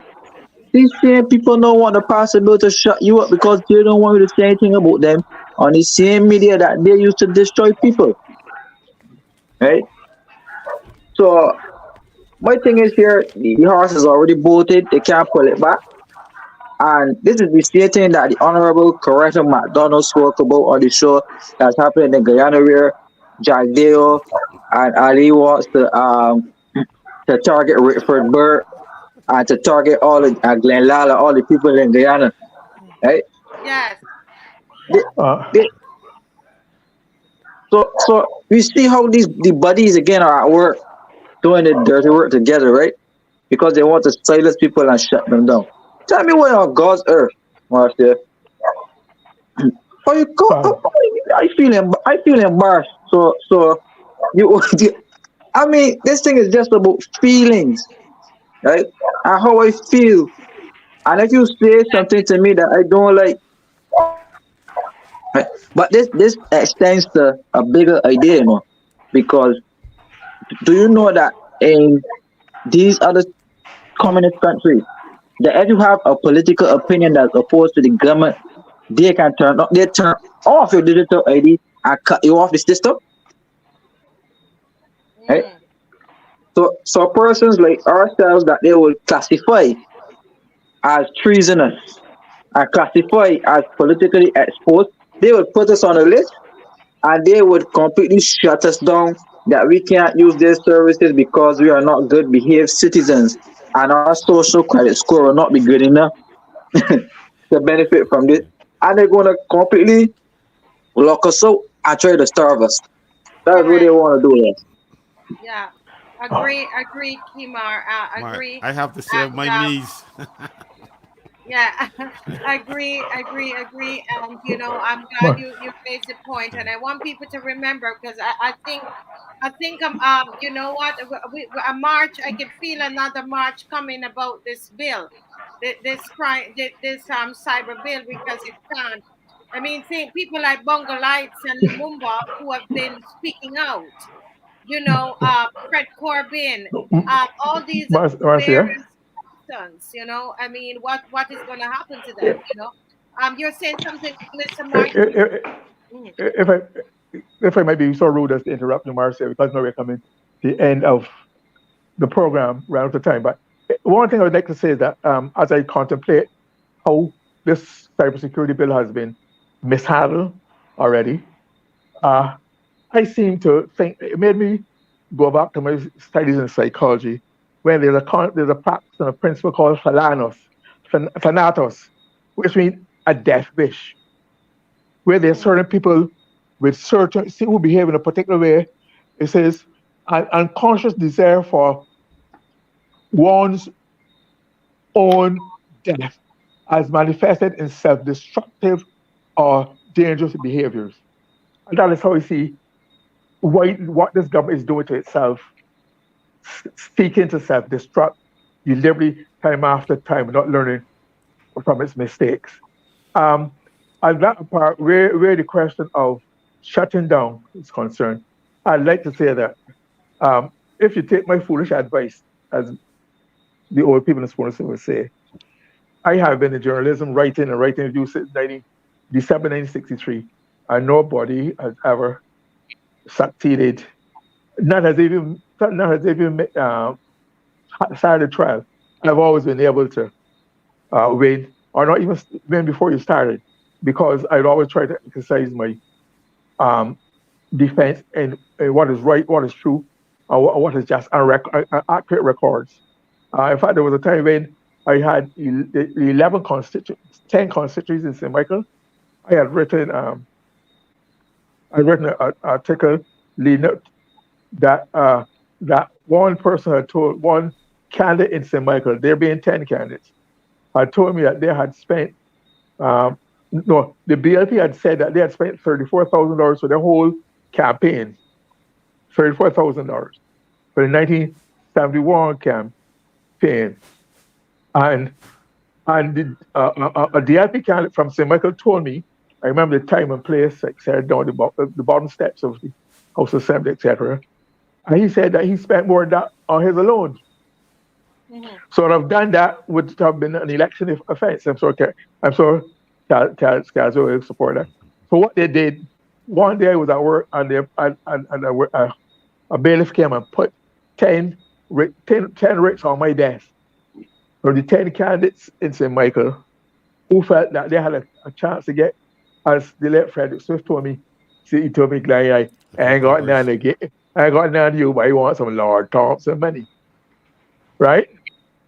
So they thought that they thought that could frighten me. But when I consulted with the advocate's legal representative, Mr. Jack there, and they gave the bar, said, no, okay, ignore them, let's go to court. Because your credibility is higher than theirs. And I would merely ask them, each one, step by step, how much did you spend, et cetera, et cetera. And therefore, we would then have come to yours. So they all backed off and dropped the case. So never, never, nothing ever came of it. But that people said they sell out my house and take away my car, all kind of things. So, but I wasn't afraid because I had the facts on my side. But that apart, I would just urge, let us not work to give those who are the opponents of this program the show on what it seeks to do. Not let us not give them an excuse to shut us down either through the people who provide the internet service or government, etc. By being very careful about what we say, how we say things. That if you have something, do not single out persons or group of persons. If there's a group of persons, like the cabinet of Barbados, even though it's 20, well, nearly 30, 20 something, they are still highly identifiable. If you really strain your head, you can really should be able to remember the 27 candidates, so member 26, 27 members of the cabinet. If you say the cabinet of Barbados, right? That is a highly identifiable group. So anything you say about that group, that would tend to hold them into or the lower their standing in the eyes of the public, them or something, their families, etc. You could have committed defamation. So the best things to speak about collective group, but the government, the BLP, the DLP, the party, but don't try not to single out persons or little small groups of persons who are unidentified, because that you're playing into their hands and will give them opportunity to even test you in court and make you waste time and money, make you lose, and lose your momentum and whatnot. So I think if we all remember that, So, I so think that Glenn, that you're asking me, telling me I can't say Kim Jong Motley. yeah, I think if people are very picky, they will hold that and say, well, listen. But I'm sure Marcia does not agree that she's like that. That the prime minister is like it to Kim Jong. I don't No, think so. I I wasn't won't thinking say about her. that. I wasn't thinking about her. Okay, all right, all right. Because the problem is what he represents, the approximate her next to what she represents in the society could be questionable. Yeah. Yeah. Thank you for that. Thank you for that, Mr. Murray. Well, it's 9:59. This is going so very good. I'm so glad that you were able to come on, with all the technical issues, and for those who stayed on and to make sure that they didn't miss it all. Thank you so much. David's putting up the prayer vigil. We don't do anything without prayer. And and somebody said I didn't mention the spiritualists, whatever religion you're part of. You're a Barbadian. and prayer is part of every belief system. And so, but this particular one, I have to say, it is something that is being done by those in the Christian faith, and they this is how they're contributing, by putting on this prayer vigil. You can message me at the 236-7000 number, or go to the marciaweekshow.com, and you will be able to sign up, because you have to sign up so they will know which hour that you're going to pray. All right, it's important for you to do that. It starts on the second. I'm going to take an hour of prayer, and so you're welcome to contact them. I When you contact me at 236-7000, I'll pass on your information to those who are coordinating it, so that they can sign you up and you can join this prayer force that is happening. I'm going to ask our guest, ask Timar. Timar, you there? Yeah, Someone, some. I hear about somebody's mic is giving a lot of feedback. In Uh, right. Let me see if is Mr. Murray. No. Yes, I think it was Mr. Murray's mic. I turned off your mic, Mr. Murray, and when we're ready, we'll turn it back on. We just have another 2 minutes left. Kimar, say something to the people before they go. What do you want to say? We know alternate views is tomorrow, at 7, right? Yeah. Miss Tomorrow at 7 we'll be discussing the Arrow Barrow movie. We'll be discussing the Hush movies. We'll be discussing Joseph, and we'll be looking at the contribution that these movies made to the Barbados economy. So Oh my, and I will have to try to come on when I'm finished what my stuff.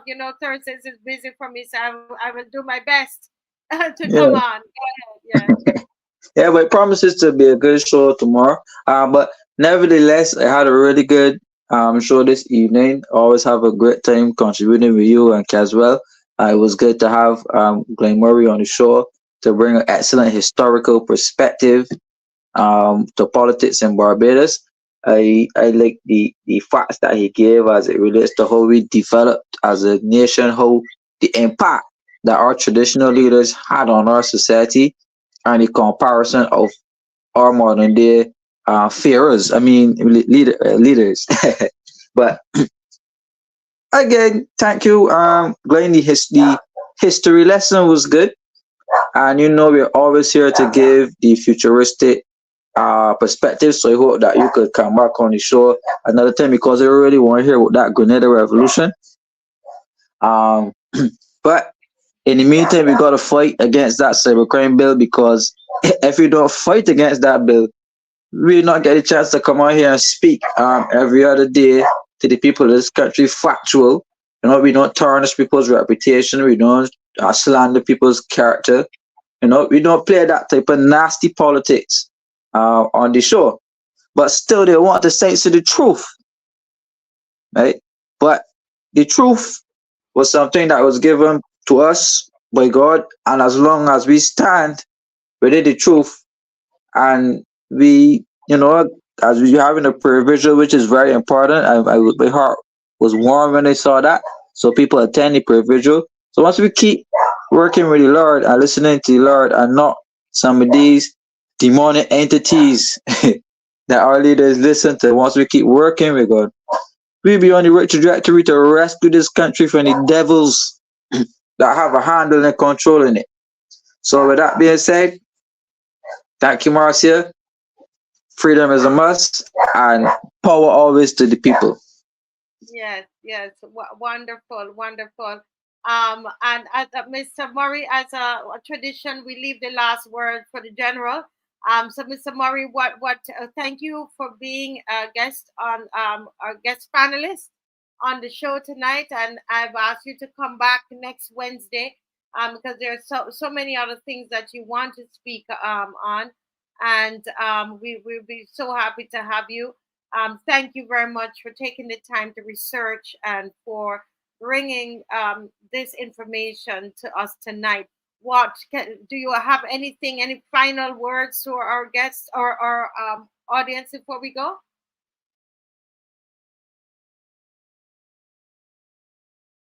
Oh, I need to unmute you, Mr. Murray. I'm sorry. Oh, Yes, go yeah. ahead. Thank you very much, and thanks for the very generous offer um, to come back next Wednesday. But there's so much I have to talk about um, because one of the part of my mission in coming to this show. So I'm not just coming to the show just to talk. I have a mission that because, like I said, our leaders have not written memoirs. There are a lot of gaps in local political, historic, and economic knowledge. I want to be able to use my experiences, fill those gaps, open, prepare grounds for personal research for younger person, etc. That's sure that we've had a society of which it can have been justifiably proud, which is we earned our way in the world at one time. And I'd like to be able to get back to that. So I want to talk about the GIS fiasco, the medicine work they want to do with GIS, just the Government Information Service.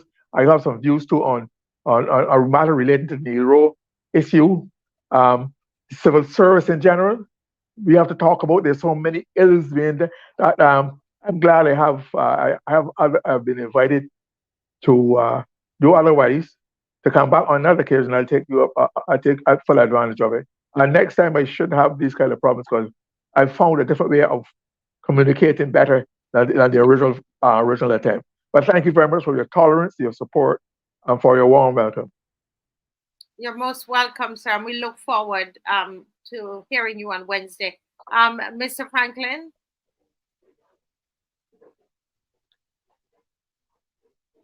You're muted. Yes, I also want to thank Glenn Murray for coming on. We've worked together in the past, and I would love to continue working with you. But what I want to say finally in this evening is our next battle has to be this cybercrime bill. Because right now we have 714 people on YouTube Wow, watching. wow, Right? I follow you twice. I'm here on the show and I'm following you on the on my phone. So we have 714 people on the show right now. They're listening to us. If you post anything on WhatsApp or whatever else you have there, Telegram, Instagram, X, whatever you have, and some person is is hurt by it, whether it is a crime or not, whether it is defamation or not, because defamation, Glenn was telling us about defamation, but one thing about defamation is that it is not defamation. Don't, no matter how bad it is, how it sounds, if it is the truth. This doesn't speak. This bill doesn't speak to that. It speaks to your how you feel. You may make somebody feel. So if you make somebody feel badly, all 714 here will become 714 criminals according to this legislation. It is too easy to criminalize a person using this bill, and the fines are you you will go put on your phone. Because if you send me something, and I think it was nice and thing, and I sent it to somebody else, I'm guilty of an offense, you know. And I was just having a little fun. Now they want to regiment the society in such a way that we will worship Madame Motley and follow her every dictate, and like she's some feudal king. I keep saying king, I mean queen. Um, so we have to make sure that this bill is exposed for all the threats that it is serving on the people of this country. I look forward to working with you again on this bill. I want people to realize that this is a democracy. We are not in the back in the days when you had feudal lords and you couldn't do anything. When they passed by, you had to hold on your head, you could look at them, that kind of stuff. Next thing you know, they're going to want to tell us that we can't look at the people they're passing too.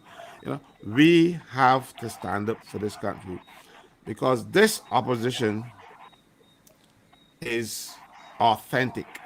We are not elected, but we are authentic. We are the real deal. And as long as Marcy allows me, I will come and I will share my views with the people of this country. Do not be afraid. The government can't lock up everybody.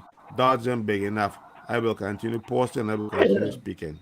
And I tell them all the time. I represent prison officers, so if they lock me up, I can get treated up there. Good night. Good night. Thank you so much, Mr. Franklin.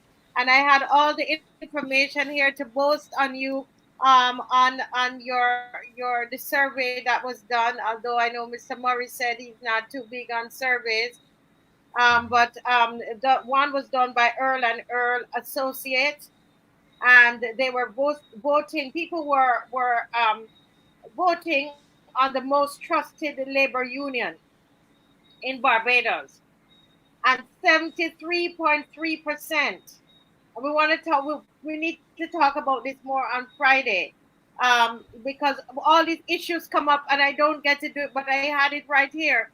73.3% of persons that were polled said that the Unity Workers Union is the most trusted labor union in Barbados. The NUPW was 3%, BWU was 13%, BUT 8.4%, BSTU was 2.3%. Okay, so we just want to brag on our general on here, and I could tell you it's because of the heart that he has for people, the caring heart, the most trusted labor union. This is Unity Workers Union. 73.3% of Barbadians say that they are the most trusted labor union in Barbados, and we're gonna big that up some more for our next meeting. And you see this cane? Anybody you have had cane juice? Every time we put it up so last, I don't get to talk about it. But everybody, you want the best cane juice is here in St. Philip, and I know where it is. I know where it is. You have to contact me, and I'll tell you where it is. All right. God bless you all, guys. Have a good night, and see you all on Friday. Good Caswell, night. go ahead. No, you're saying Okay, good you're night. good night. Good night. Good night. Good night, everybody. Bye bye. Good night. Good night. Good night, Cali B and Dewdrop and everybody. Kamar, Gal Biz, everybody. Adrian Bascom. Oh my goodness. Your CG ready to do those placards. God bless you. We love you. Bye bye.